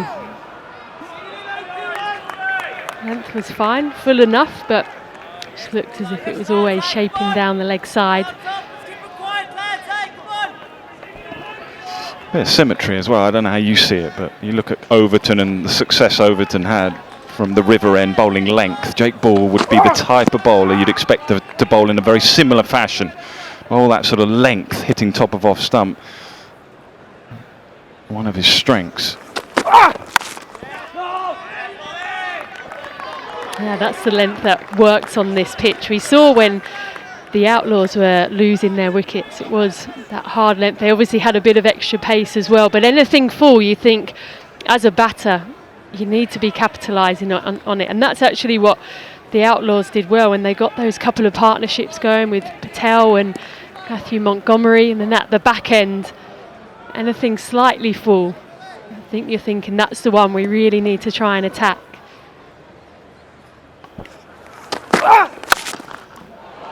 That's a lovely looking shot.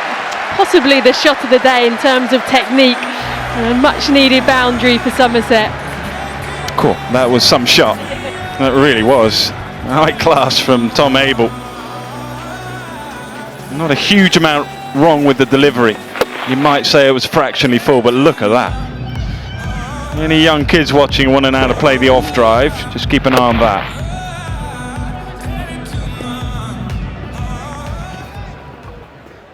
It's just enforced a field change as well. They have got protection now on the offside.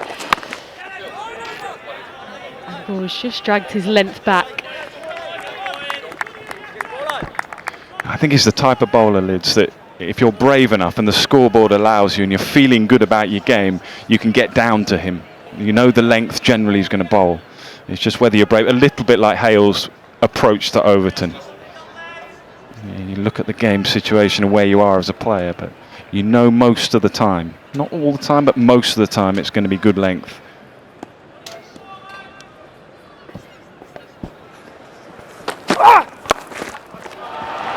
That's a lovely pickup. Just trying to finish with a short delivery, but equal to it, Tom Abel. Nice way to finish the over. 9 runs coming from it. Somerset 18 for 2. There's a good example there as well, actually, because the 3 balls, that lovely cover drive for 4, the next ball was a slower ball, the following ball was a short ball. You know, it's what happens when you play such a lovely shot as Abel did. You get rewarded for the next couple of balls because the bowler goes away from what actually his strength is. You go to plan B and plan C and you've got picked two boundaries. 50 for 1. Cool, Butler's, well, he's not flying, but he's in at the moment. 138 required from 90 and, well, struggling yet further, the Rapids. They're 100 up, but they're 8 down. 2.5 or so overs to go there. That's going to be a cracking game. Lancashire against Surrey there, with the runs on the board, not having lost there for 3 years against a Surrey side who have just fallen away a little bit in the last few games, but so gifted and so talented.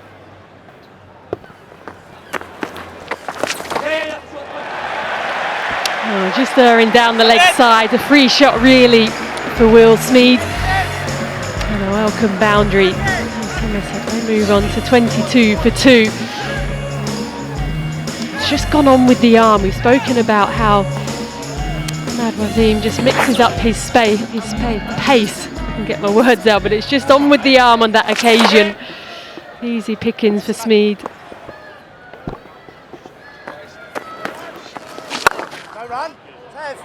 And again, mixing up the pace, but this occasion, Will Smead able to go offside. Again, maybe an example of a little bit of overcompensation from the bowler. Quite the gladiators in the PSL. Will Smeed up against Imad Wasim, playing for Karachi Kings, so they will play it against each other a little bit. And Smeed has just picked him off. Oh, nicely played again this time, a much more conventional sweep. And even though there's protection out there, this is turning into the over that Somerset needed. 3 boundaries in a row now. Great counter punch, isn't it?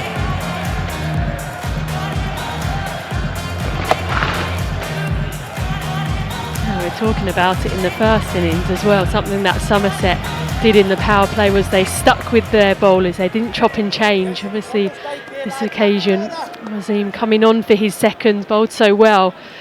Now I just wonder if Somerset are going to target him. Yes, bowl boy. Bowl in it. Yes. Speeds of 49, 52, 62 miles an hour. 3-4 lads. Middle order. Get that middle order out here, man.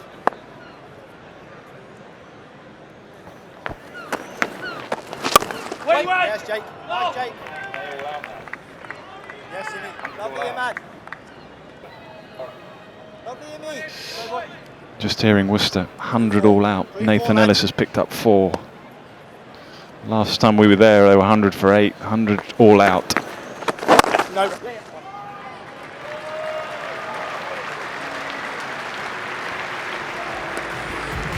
4 overs gone. Somerset 31 for 2. Yeah, talking of that game, Nighty, here are the Worcestershire wickets to have fallen.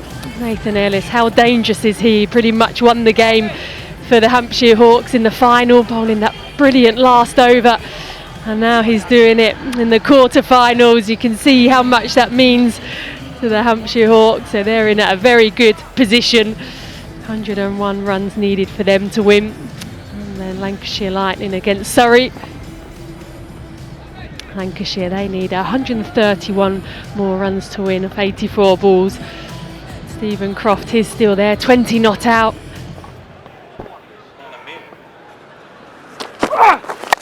No!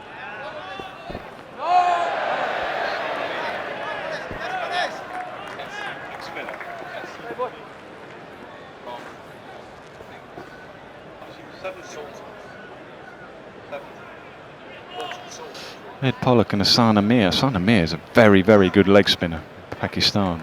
But he's done a pretty good job for them there. 70 partnership, the rest managed just 30 between them.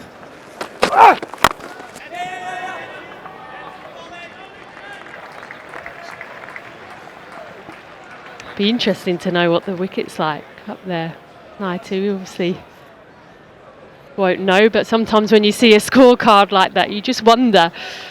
Corky's called it. He said at 26 or whatever, he said, well, that's it. 26 for 6. Hampshire, he knows better than anybody else. He played there.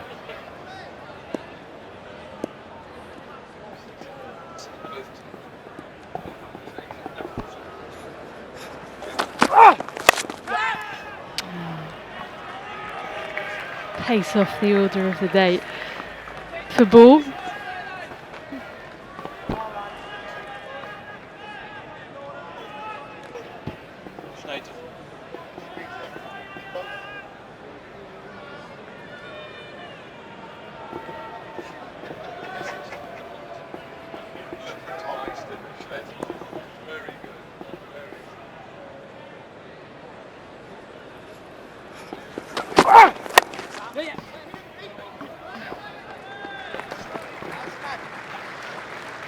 You look at the same stage and where the Outlaws were in the 5th over, they were 23 for 3, so those early wickets really did put a dent into their, I guess, their early part of the innings. Somerset now obviously 34 for 2. They know what they have to get as well, that's the key. In a way, they can control this run chase. Just over 8 and over from here. Well, and that's true. I don't think that was where Tom Abel wanted the ball to go, but either way, he's found a way. I think he opened the face a little bit, let's see, but I don't, as you say, I don't think it meant to go quite as fine as that. Yeah, I guess gets a little lucky, just squirts off sort of middle outside edge.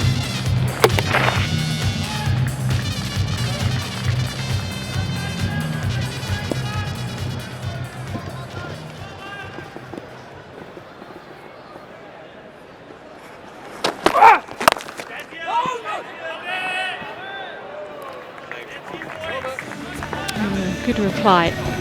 Just the dot coming from that last ball. Somerset 38 for 2.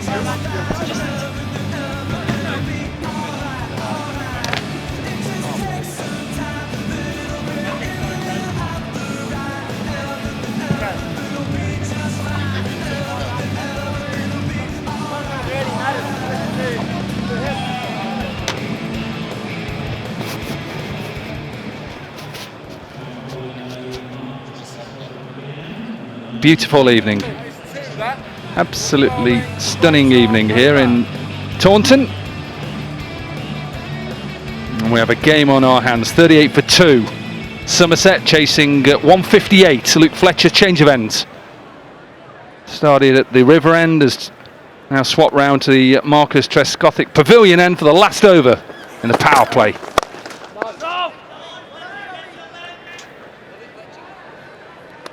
A little bit like last night, isn't it, this game? When we thought Birmingham hadn't got enough, they didn't in the end, but it ended up being an absolute thriller. They have 2 wickets, Notts. And this crowd just a little bit sedate at the moment.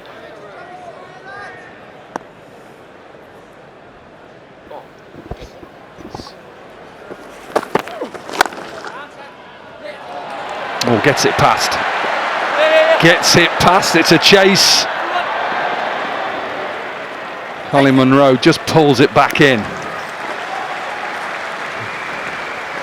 Well, more shots like that will get them in better spirits.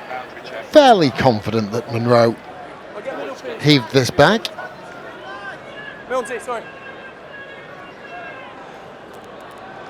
Yep, no problems. Good piece of work. Yeah, I think there was a little element of worry with those first 2 wickets falling so swiftly.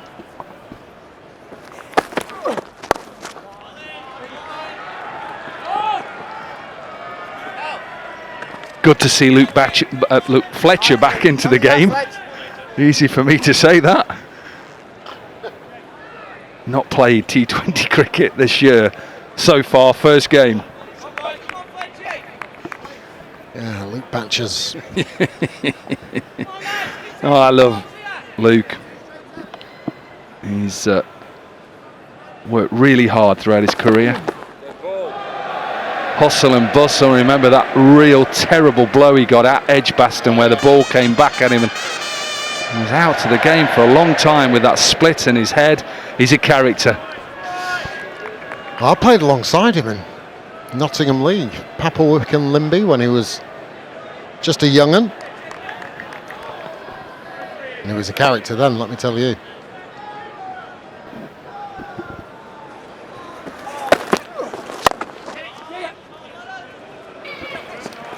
Bulwell bomber. Safely home. Well, I played against him as well. That's how long he's been around. Played first class cricket. Frustrated. I think he got 60 or 70 at the GS Bowl. He kept chipping it everywhere and laughing. Can you imagine how I took him laughing at me? 39-year-old grumpy man. And he just came in and laughed at me. Slower bouncer. And just bowl that well. Well kept down as well, Tom Abel. But he's really developed his game over the years, becoming one of the integral parts of Nottinghamshire's white ball success, along with Harry Gurney. I tried to get him on loan. I was Derbyshire coach. He wasn't in the Notts side, and I spoke to Mick Newell, and I just didn't want to release him. We didn't get him. No. Good end to finish the power play. Somerset 44 for 2.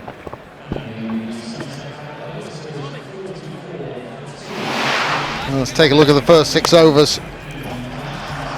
Started nice enough, and then Imad Wasim into the attack. You could just see Tom Banton walking off there. He kind of knew. And then soon after, Tom Kohler-Cadmore had one skid through. Since then, though, Will Smead and Tom Abel hit 3 fours apiece.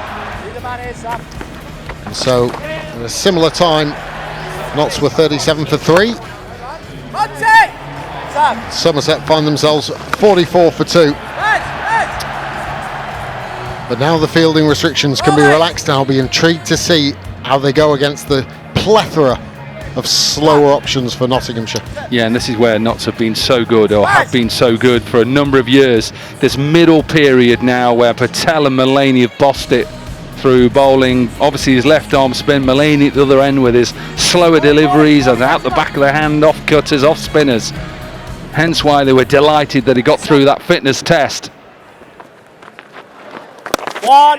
Even though it's not normally a good place to bowl spin here, you look at the stats and runs per over, but he's such an experienced cricketer.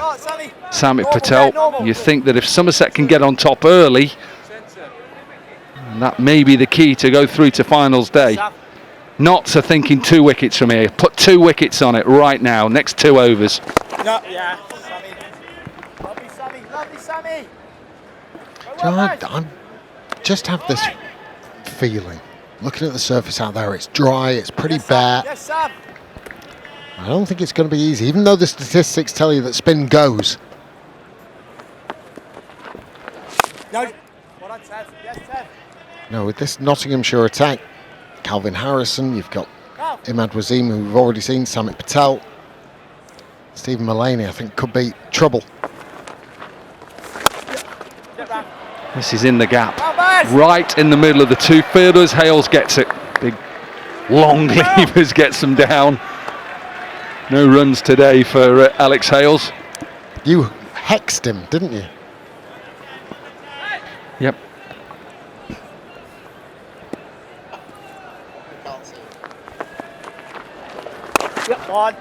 Again in that gap, they'll push for 2. And they'll get 2 as well.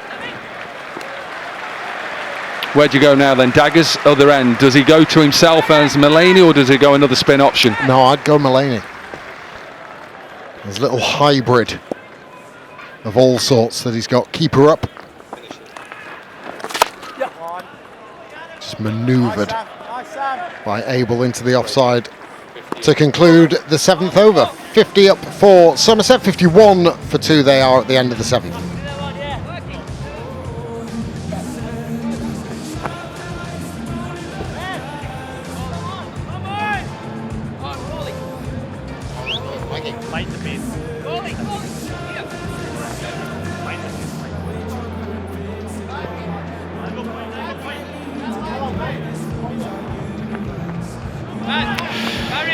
Seven overs gone then. 51 for 2. Somerset chasing 158 to get through to finals day next Saturday.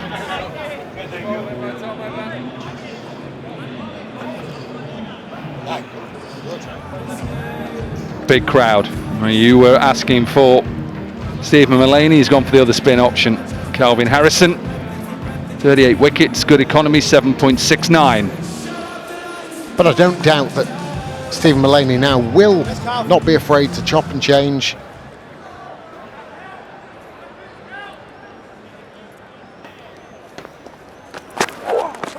One. Lovely, Calvin. Lovely, Calvin.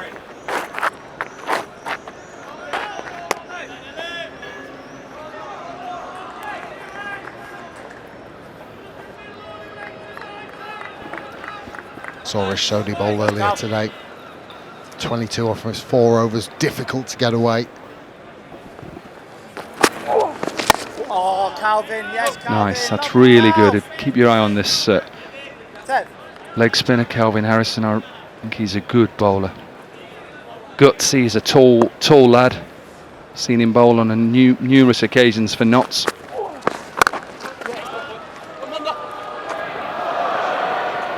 Well done, Jake. Well done, Morley.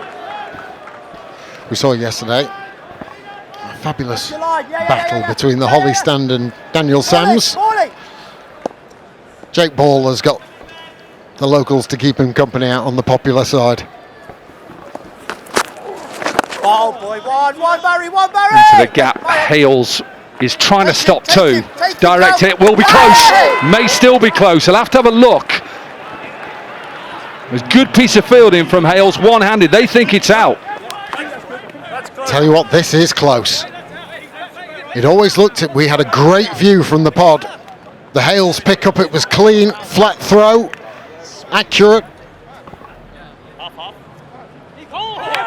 Easy.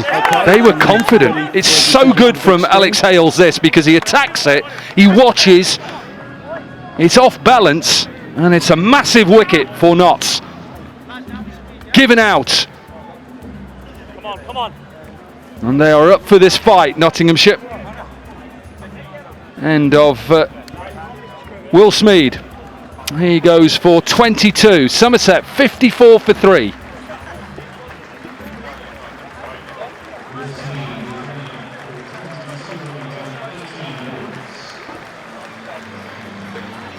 This is superb. It really is. I mentioned that ball's coming towards us in the pod, and you see him advance.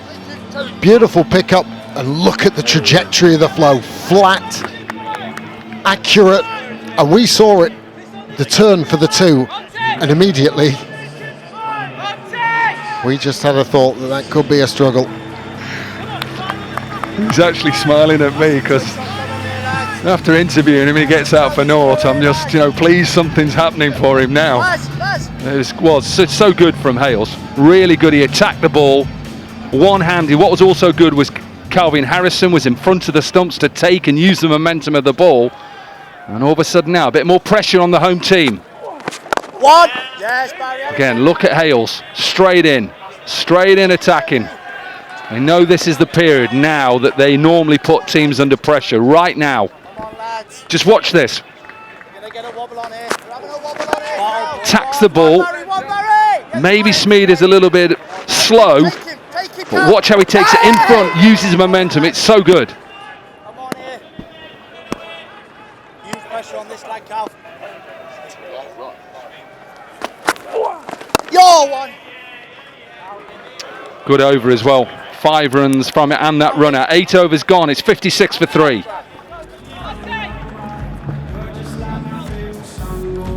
Sean Dixon coming in to join Tom Abel.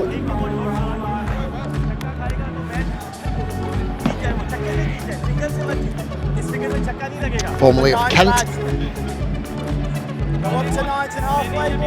So this is what's occurring in the other quarterfinals up at Old Trafford. Surrey setting Lancashire 188 to win. Lancs going nicely. Butler 41 not out.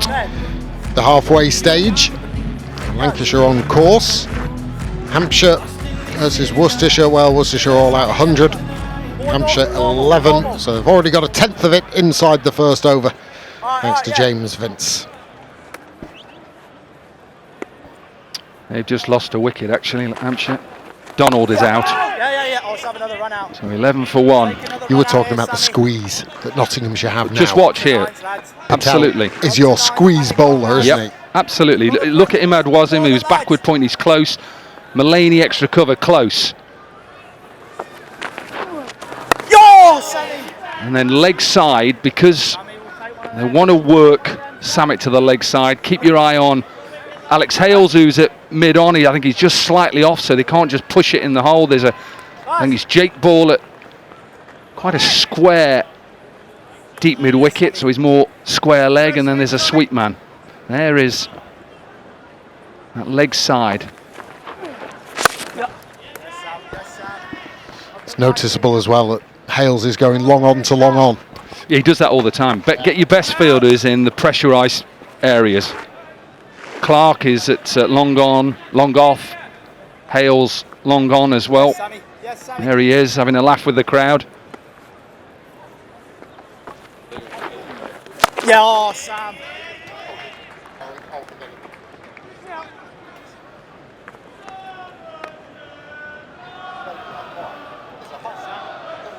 There's a nervous thing, lads. Panic on there, lads. Shining over, lads. Shining over. Original rate was just under 8. It's closing in on 9. Still comfortable. One. A little bit like last night. One of these two players, Dixon or Tom Abel, just has to be that senior player and say, right, I'm going to be here 17th over. And if there has to be a risk, another player will take it. But I'm going to be that senior player. A little bit like Lawrence, Sam Hain. Ball.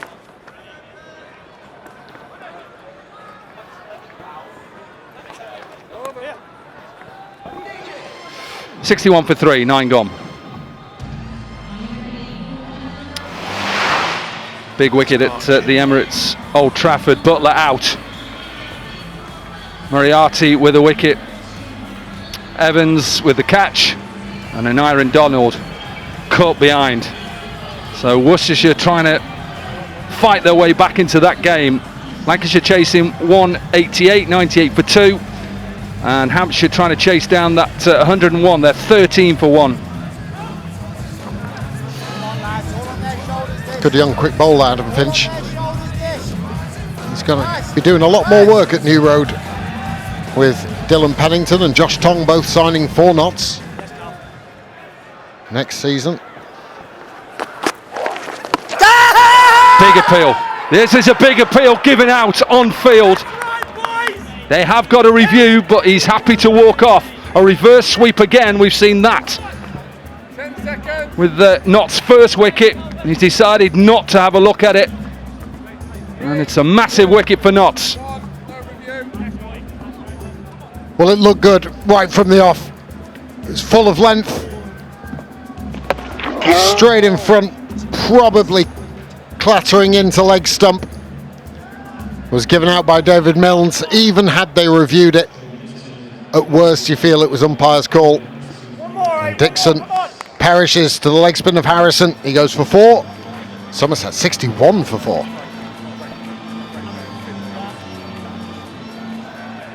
Having a wobble, lads.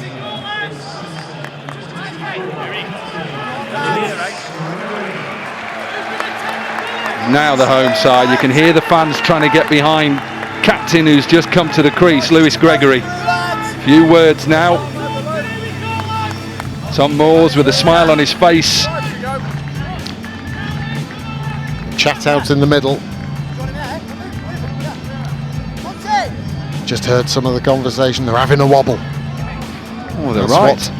That's what was the Nottinghamshire chat. You don't need to be told that when you're 61 for 4 that you're having a wobble. It's obvious. Look at the scoreboard. Again, tight. Look at the 4 fielders now in the circle. Mid-wicket, tight. Extra cover, tight. 2 fielders behind square, tight. No easy singles. Let's have a look at this LBW giving out on field. Remember that Somerset had a review. Does it pitch in line? Yes, no, outside. Had the review. Dugouts feeling the pinch here, lads. Should have reviewed it. Yeah! Is this an under edge? Is this an under edge? Given out. He's walked off Tom Abel. Notts are in control of this quarter-final. Somerset are 5 down. What an over this has been so far. Calvin Harrison. Excellent catch, Moores. Especially a little under edge, and he was off. He knew. That confirms it. No doubts about that one. And you could hear a pin drop around the county ground here at Taunton. Turn the screw even more now, lads. How different it would be had Dixon reviewed it. Come on, lads. They're not used to it here.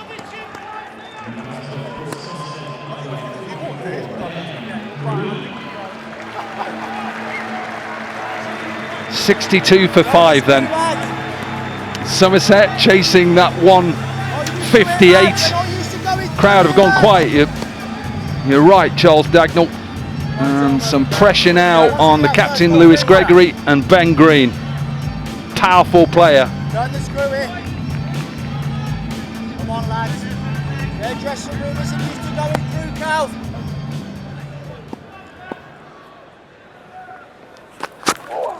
Go on one. Good sides know when they haven't quite got what they wanted to, how to fight back in. Not that's why they've been a successful side. 64 for 4 they were at Somerset in the game against Gloucester. I did here. And they were in under massive pressure. Of course, Gloucester a different side. They went on to win that game. Ben Green was part of that. But at the moment, it's all not. And we still haven't seen the captain, Stephen Mullaney, yet. I don't think he needs to change it, does he? 2 wickets in this over.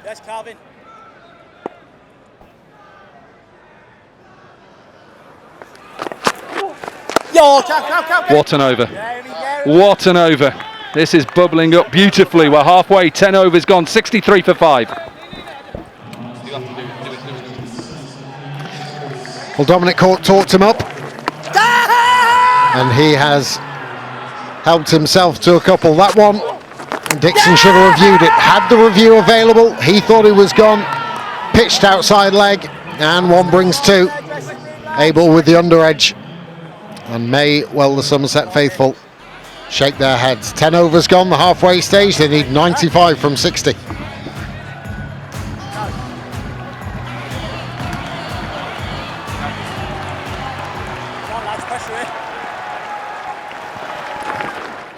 Catch him, Delta! Beautifully set up. The side that has won 12 of the 14 group games in the top of the South group are under pressure, but they know how to win. Up against a side that are fighting hard. They haven't played their best cricket in truth throughout the competition, the Outlaws. But they have match winners. Catch him! Wonderful strike. Calm as you like from the skipper. It is an excellent strike, in particular because of the context of the last few balls that we've just had. Obviously a couple of wickets to fall in the 10th over. Gregory maybe just saying, I'm still going to try and take you on. Fired run rate, just over 9 and over now. Fired in that time. Notts have just been true to their method. They batted first. That's not the way generally sides go here. Last 23 games, it's the first time it's happened. Normally sides put the opposition in. Notts do it a slightly different way. And they do trust their spinners as well. And again, this is not a ground that has been hugely rewarding to spinners. They do it their own way, and we'll find out whether it's going to be successful pretty shortly, really. Monty! Mono! Let him reverse. Take the pot.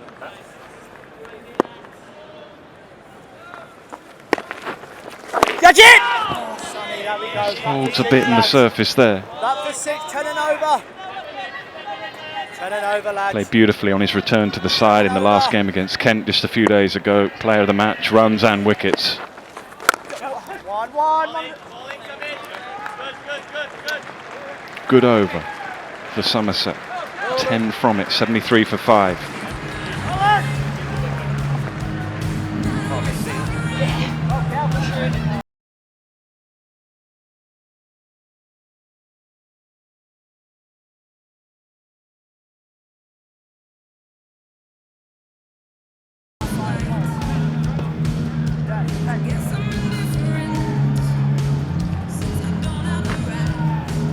Come on, lads, 10 and over, switch on here.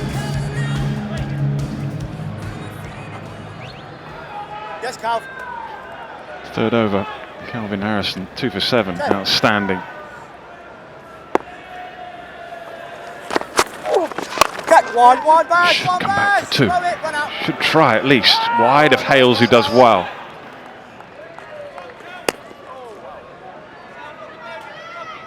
Yeah, Hales has been good out there in the deep, and he just makes subtle changes depending on which batter is on strike. When Will Smead was in earlier, he was straighter.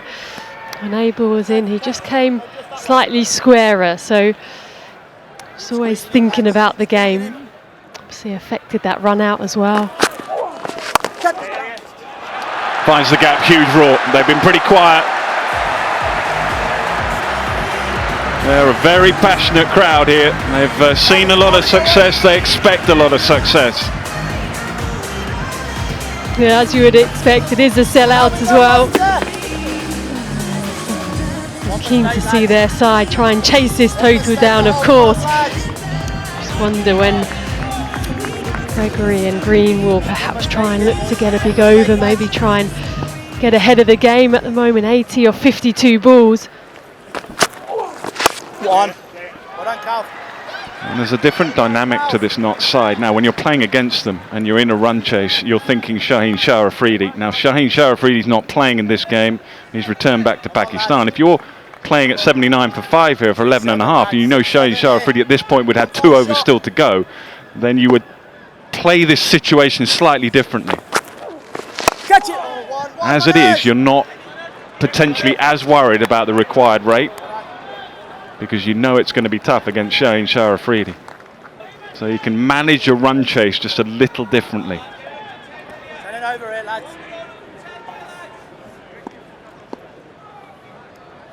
Come on, lads. All on their dressing room here. All on their dressing room.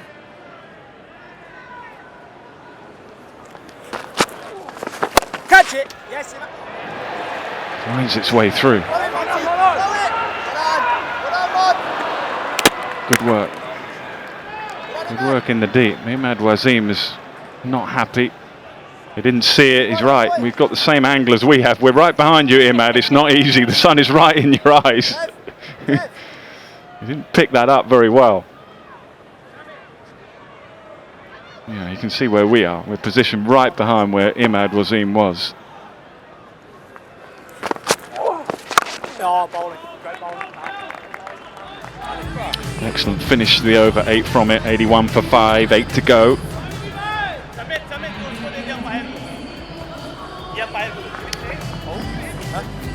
Thinking a run chase as well, 90. You're thinking as a batting side, try and take the game deep, because I often think there's a bit of a tipping point when that pressure, even though you might be slightly behind the run rate, suddenly the pressure is back on to the bowling side. That's where mistakes can creep in as well. Saw that last night, didn't we? Alex Davis was doing exactly that. He knew he was short, but he was trying just to hold the innings till the end rather than bring that field up and create the error. And he was hoping for the longer game. It's an easier thing to do as a captain. It's an understandable thing to do as a captain. Nice and tight, Sammy. Nice 2 and for tight. 13. Squeeze here, 10. Oh, no run. Sam. Sam in there, Sammy. All in there, Change of Sammy. ends Let's for have a Imad dive in there, Wasim. Sammy. Nothing to lose with a dive, Sam.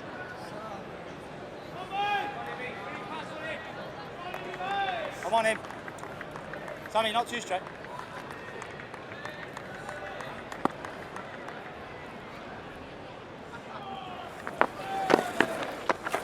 Get it, Ted.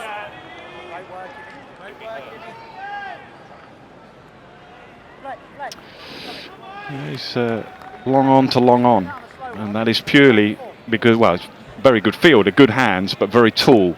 You generally get your taller players at long on at the end of the innings, particularly. Cool, gets lucky there. A little quicker from Imad Wasim. So the skipper is being specific about where his field places and field positions are. And say amount of times that just goes over long on. You need your taller fielders in that position. No run, Sam, down, Sammy, down. Yep, Yeah, we saw it in the first innings as well. Craig Overton obviously out in the deep, the long on boundaries. He is an excellent fielder. He took some good catches this evening. He does it consistently. Key moment in the game this, you just feel it's building. Imad Wasim is back in the attack, just 3 runs from 4 balls, required rates up above 10.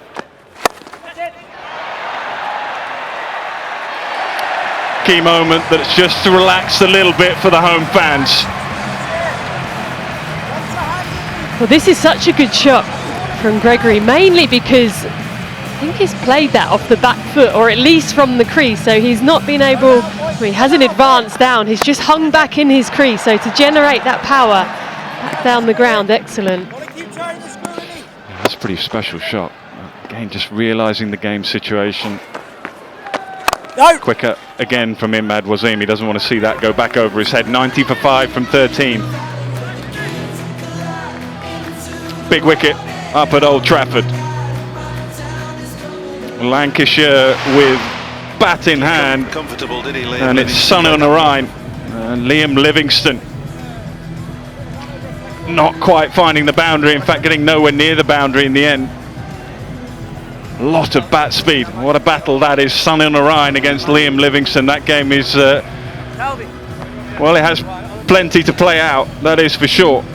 57 from 33, they're 3 down. Croft has played really well, in fact has played well throughout the competition. 131 for 3 and 30 for 1. That looks a little bit more straightforward for the Hawks with the skipper at the crease.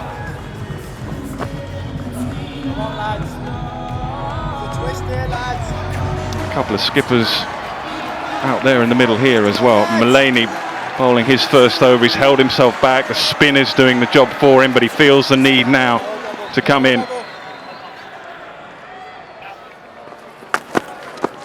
No run.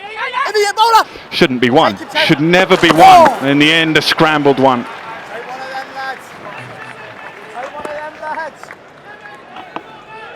Well, these are the things that would just give the home side a little bit of momentum every time. If they're not finding the boundary, just rotating that strike.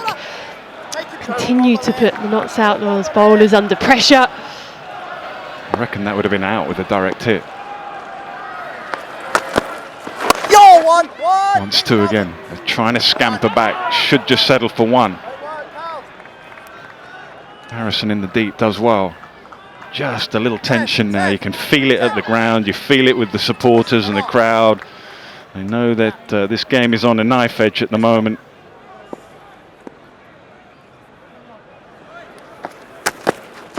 One. Half an hour. Great work, Tev. Great work, Baz. Yeah, you can see what Mullaney's trying to do. Obviously, pace off, generally military medium, so looking to defend straight and square of the wicket. No need to have protection behind the bat. Catch it. Powered through the offside this time. Good work. Somerset were excellent in the field, and the Outlaws are going to need to be as well. Montgomery plays so well with the bat to try and set things up. Yeah, because of that pace off, it's just easier to hit the ball straighter. Good work by Montgomery, just manages to drag it back in. 1-2 this time. They're desperate for 2. And coming back for 2. That is, well, it's a desperate dive. That would have been mighty close. The game is a bit like that. It is a bit on a knife edge. Take what you can, when you can. I think it was the right option. I think they had to come back from 2. Whether that was a direct hit, if it would have been out, who knows. Bat was in the air a little bit there. I'm not sure where. It would have been mighty close. Mullaney's over here just gives him an option or 2 later on. In the remaining overs, doesn't have to bowl all his 5 bowlers their full allocation. Just gives him a bit of breathing space. 7 from it. Good over. 97 for 5.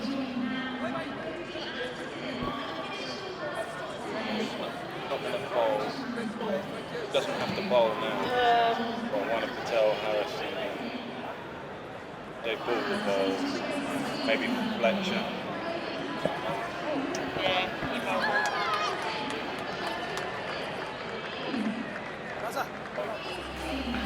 Lots of sport to look forward to over the weekend. Tomorrow qualifying in the British Grand Prix at 2:15 and race day on Sunday 1:30.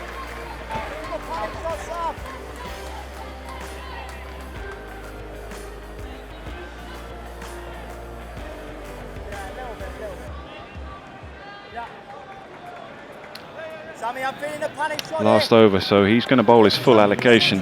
One of his frontline bowlers doesn't have to bowl the full allocation because Mulaney's bowled one, but Samit is one of the chosen ones.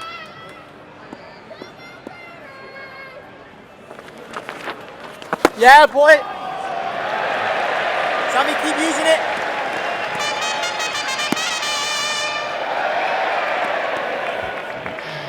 Huge roar for a wide. No run. Yes, boy. There's a panic shot coming here, Sammy. Sammy, you don't need to Somerset change. will also be having to have the conversation of which bowler they feel they can get after. Run rate now over 10s. Yeah! Big appeal. There was a noise. I think it was bat on ground. Yes, Sam. Yes, Sam. Good take, but intention's clear from Samit Patel. He's trying to hide it a little bit outside off stump. Sammy.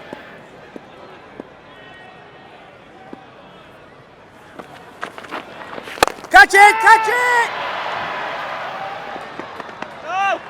And Ben Green just realising that coming across. Yeah. All right, skipper up against Samit panic Patel. shot That coming here, quiet Sam. rate is just gone the up again, just under 11s. He'll be aware of that. Lovely strike. What a strike. A pure strike. Alex Hales is there ready, but it's no chance.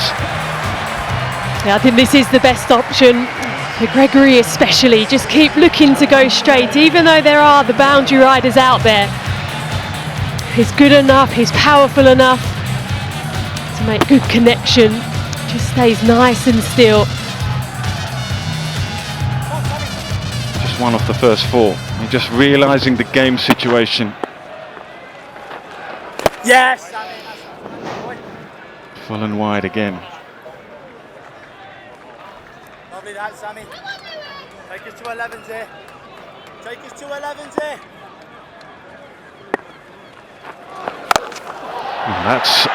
I'm pretty sure that's going to have to be bowled again.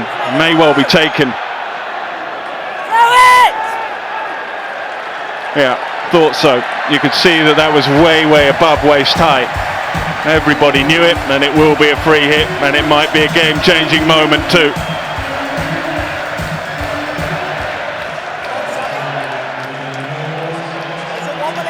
It just looked as if he tried to give a little bit of extra pace on that one. That's why it was a no ball, the release point. Bold. Cool, that is a brilliant comeback from Samit Patel. 12 runs though have come from his final. Over 109 for 5.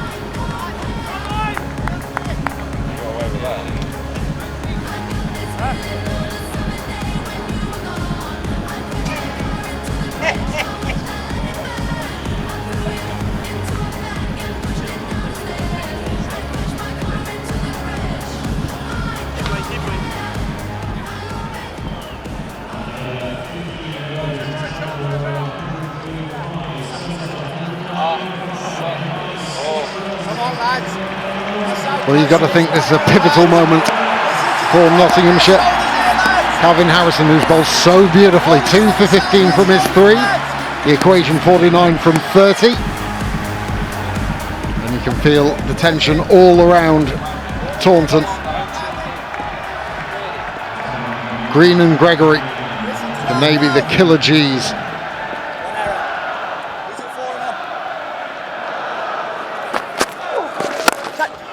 He's got enough of that, plenty of it. All Alex Hales can do is crick his neck, watch it sail over his head. Yesterday we had drama. Today there's drama. 43 from 29 for Somerset. Partnership now 53 from 35 between Green and Gregory. They came together at 62 for 5. And their team under big pressure now. Pressure's back on Knott and Calvin Harrison.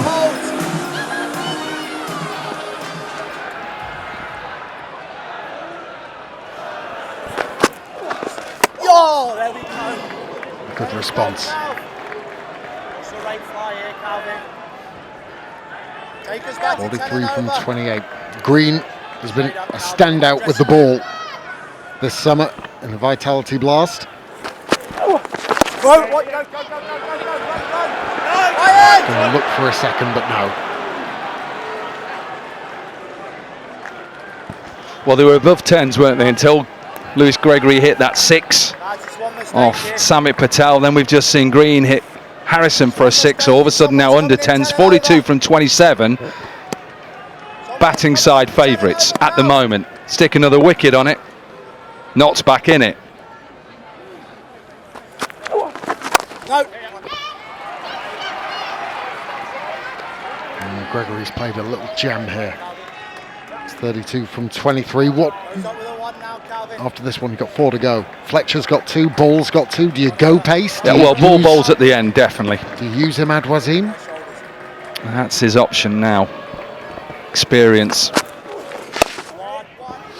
Going to push 2 here. Get perfectly bisected. Right from the off. Gregory at the non-striker's end. Set off for 2. Made it home.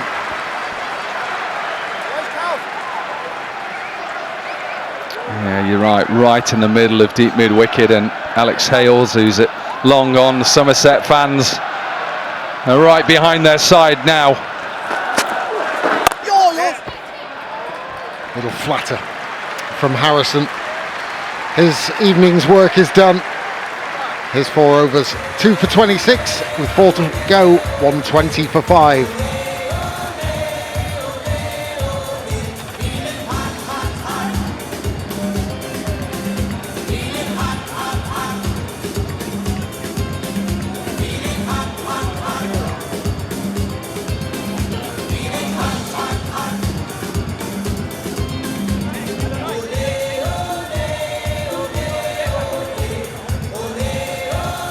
We're ahead of the game.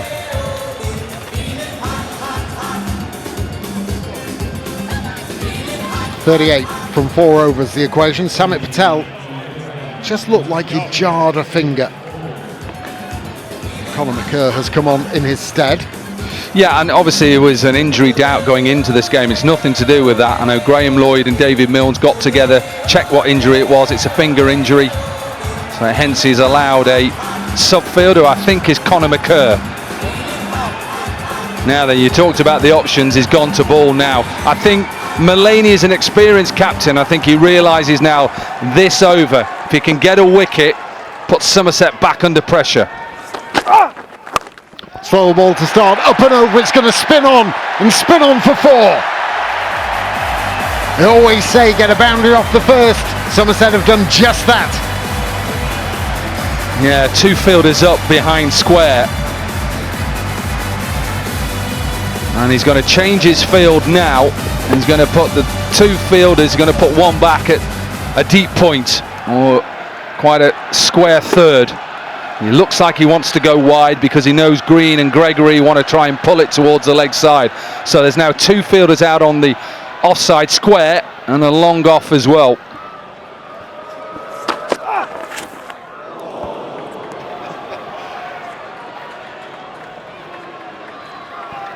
Might have ended up in the town centre had he connected. I just want another tight game like last night. I love it when sides go all the way down to the wire. Essex and Birmingham going head to head. Essex in control of the game, and Birmingham came back. We thought, was Birmingham going to win? 6 to win the game. What have we got in tonight?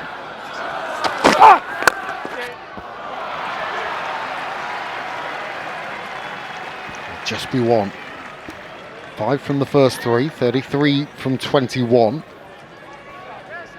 But you're right. You can see with every shot that's played, the reaction from the crowd, and then it's back to quiet. Well, look, 33 from 21. Lewis Gregory and Green with the 63 partnership. They think this game is done now. It's gone high. Who's underneath it? Joe Clark converging, and then just lands. He was never really reaching.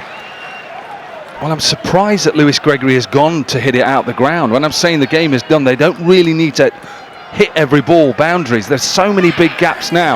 Leg side, offside. Get it in the gap, this runs away.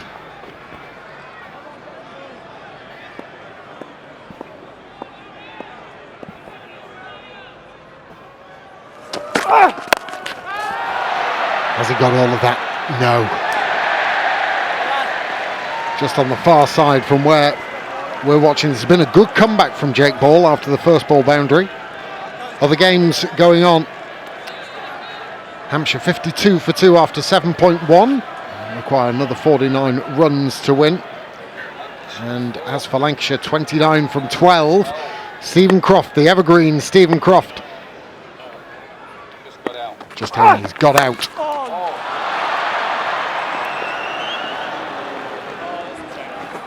An excellent response from Jake Ball. After that opening boundary, 8 runs from the over, 17 gone, 128 for 5. So 30 from 3 overs. Yeah, we're just hearing that Stephen Croft has departed. So a tight game up at Old Trafford between 2 big guns in Lancashire and Surrey. Essex already there, probably watching at home, relaxing. Croft is out. 29 from 11 deliveries.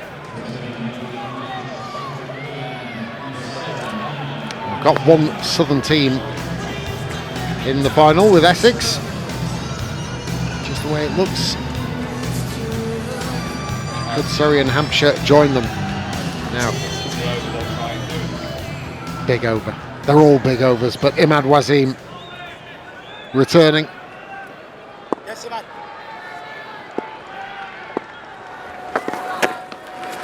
One. Get him. Just be one. Hold on. One over, lad. Yes, Buzz. So that's what's on the leg side. Long on, deep mid wicket. Very dangerous side. Bending back. Touch it. Dragged across, but Harrison's there. Oh, fielded. Never been in this situation, Imad Wazim. Hugely experienced. Well, they're just trying to get underneath him. They know if they can get underneath him with his pace, it's going out the ground. If they don't quite get it right, it's going straight up in the air. Oh, yes. Trying to bang him down the ground. Just wonder with the pace that he's bowling if an option is those little paddles. 3rd and 5 up inside the circle. You get it a yard either side, it's away for 4.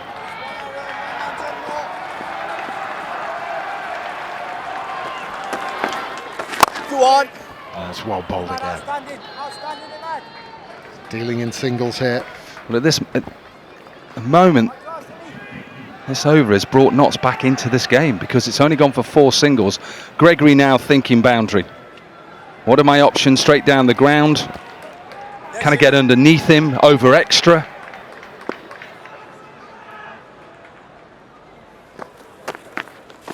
Catch it. He's thinking, whack it across the line and whack it big. Just got enough. 6 for Lewis Gregory. Got the timing right. There's the boundary they needed.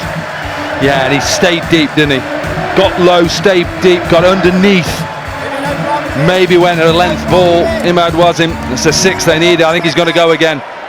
Going to try and hit out the park again. One. He's content. Just a little bit quicker from Imad Wazim. With the 11 that they've got. 139 for 5 with 2 overs to go. Yeah, it's that length delivery. Gets rid of that left leg, opens himself up, and even though he's hitting it to the bigger side here, it is rocking here in Taunton, I can tell you now. 19 from 12 deliveries. Big screen just showed, make some noise for Somerset. And usually the penultimate over is the big one. Hammering down the ground. He is a very good cricketer. He's the Somerset captain. 19 from 12. He's striking at just under 150, and here's Jake Ball.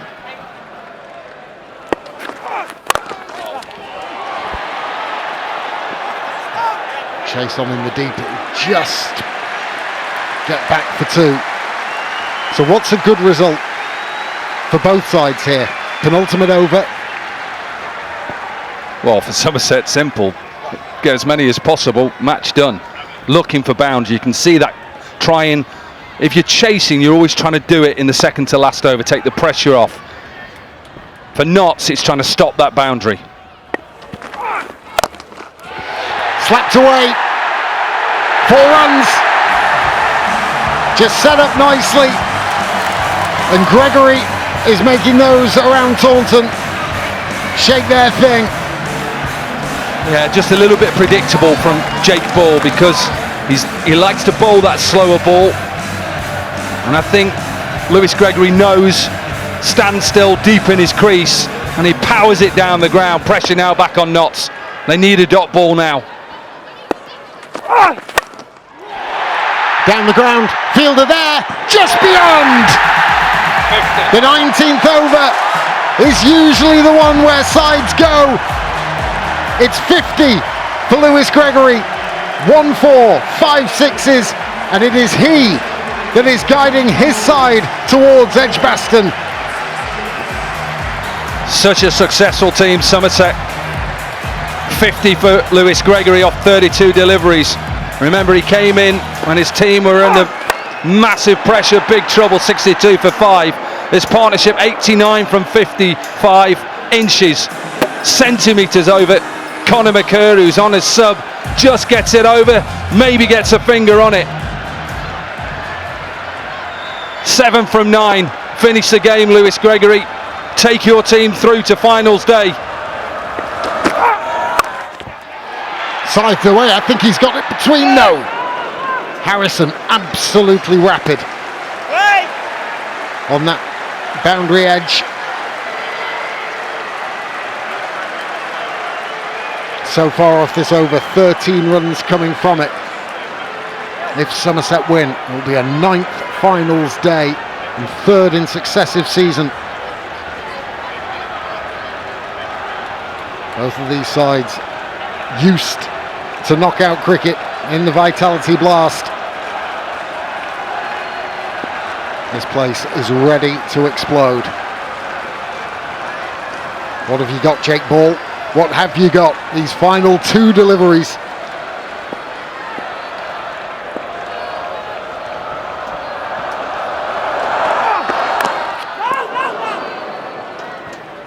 Well, that's job number 1 done.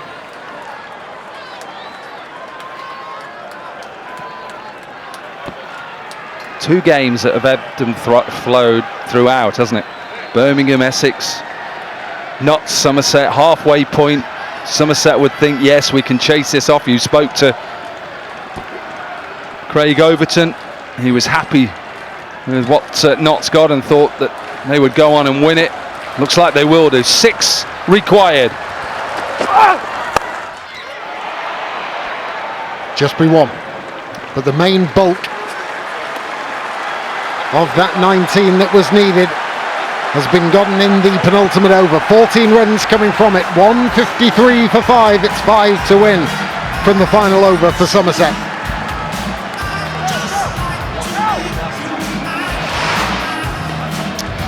So good from the Somerset captain. Powerful man down the ground. Went after the spin. These are sensational shots, even though here at Taunton it is quite short straight when needed. Took the pressure on his shoulders. Final 6 getting him to that 50.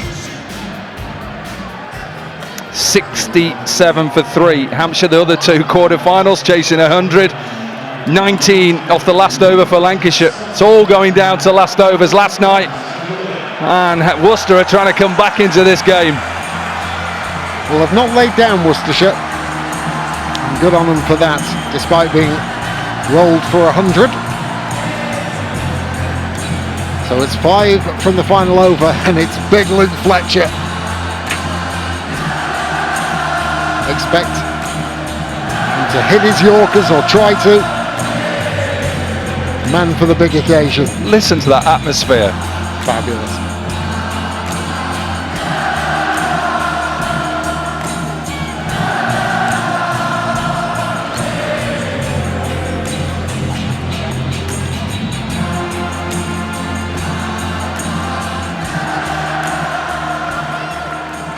Takes it all in his stride, the Bulwell bomber. It's Ben Green on strike.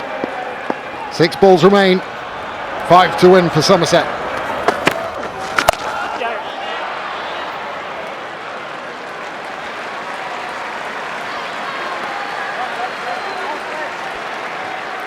And back in 2021, all 4 Southern Group sides made it towards finals day. Looks like it could be on again. Absolutely. Somerset 1 shot away.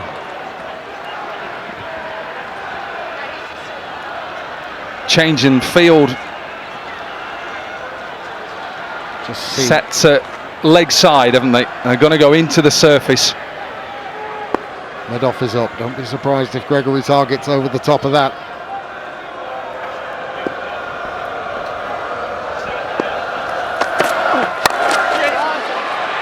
Just be 1. 3 from 4. Just calm. Best way of being calm.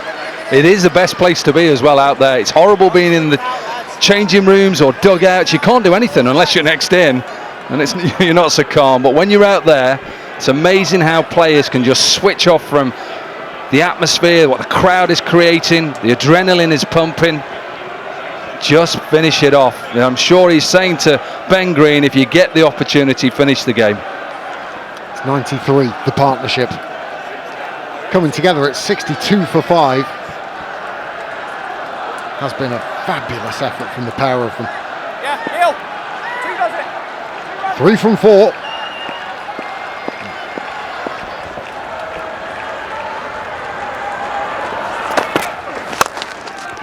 Can he finish it? Just shelled it. Goodness gracious me. Just shelled it. That was going so quick. I mean, rapid. No way. Front foot, no ball.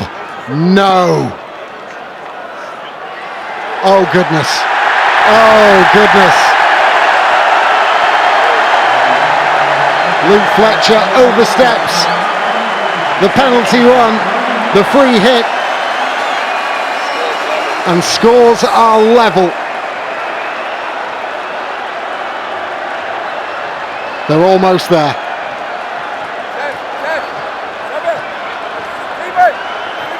Well, the field can't be changed. They've got to go back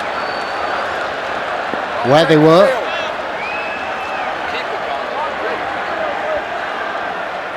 And so with that, given if it was any other delivery, all the field would be in trying to save the single. Because they can't change the field, there's ones everywhere.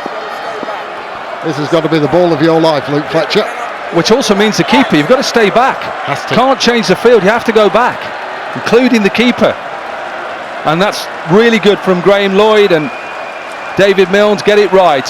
Motions, adrenaline, the crowd, they're nearly there. Free hit, finals day. Somerset again. They are almost there. They need one. How it goes, it matters not that the catch has been comfortably taken. The one is completed. And after being 62 for 5, Taunton was silent, but their experience, their class and their quality captain, Lewis Gregory, has guided them towards and into another Edgbaston finals day. Found a willing partner in Ben Green, the partnership 96 from 62, and try as they might, Nottinghamshire just did not have an answer for the Killer G's.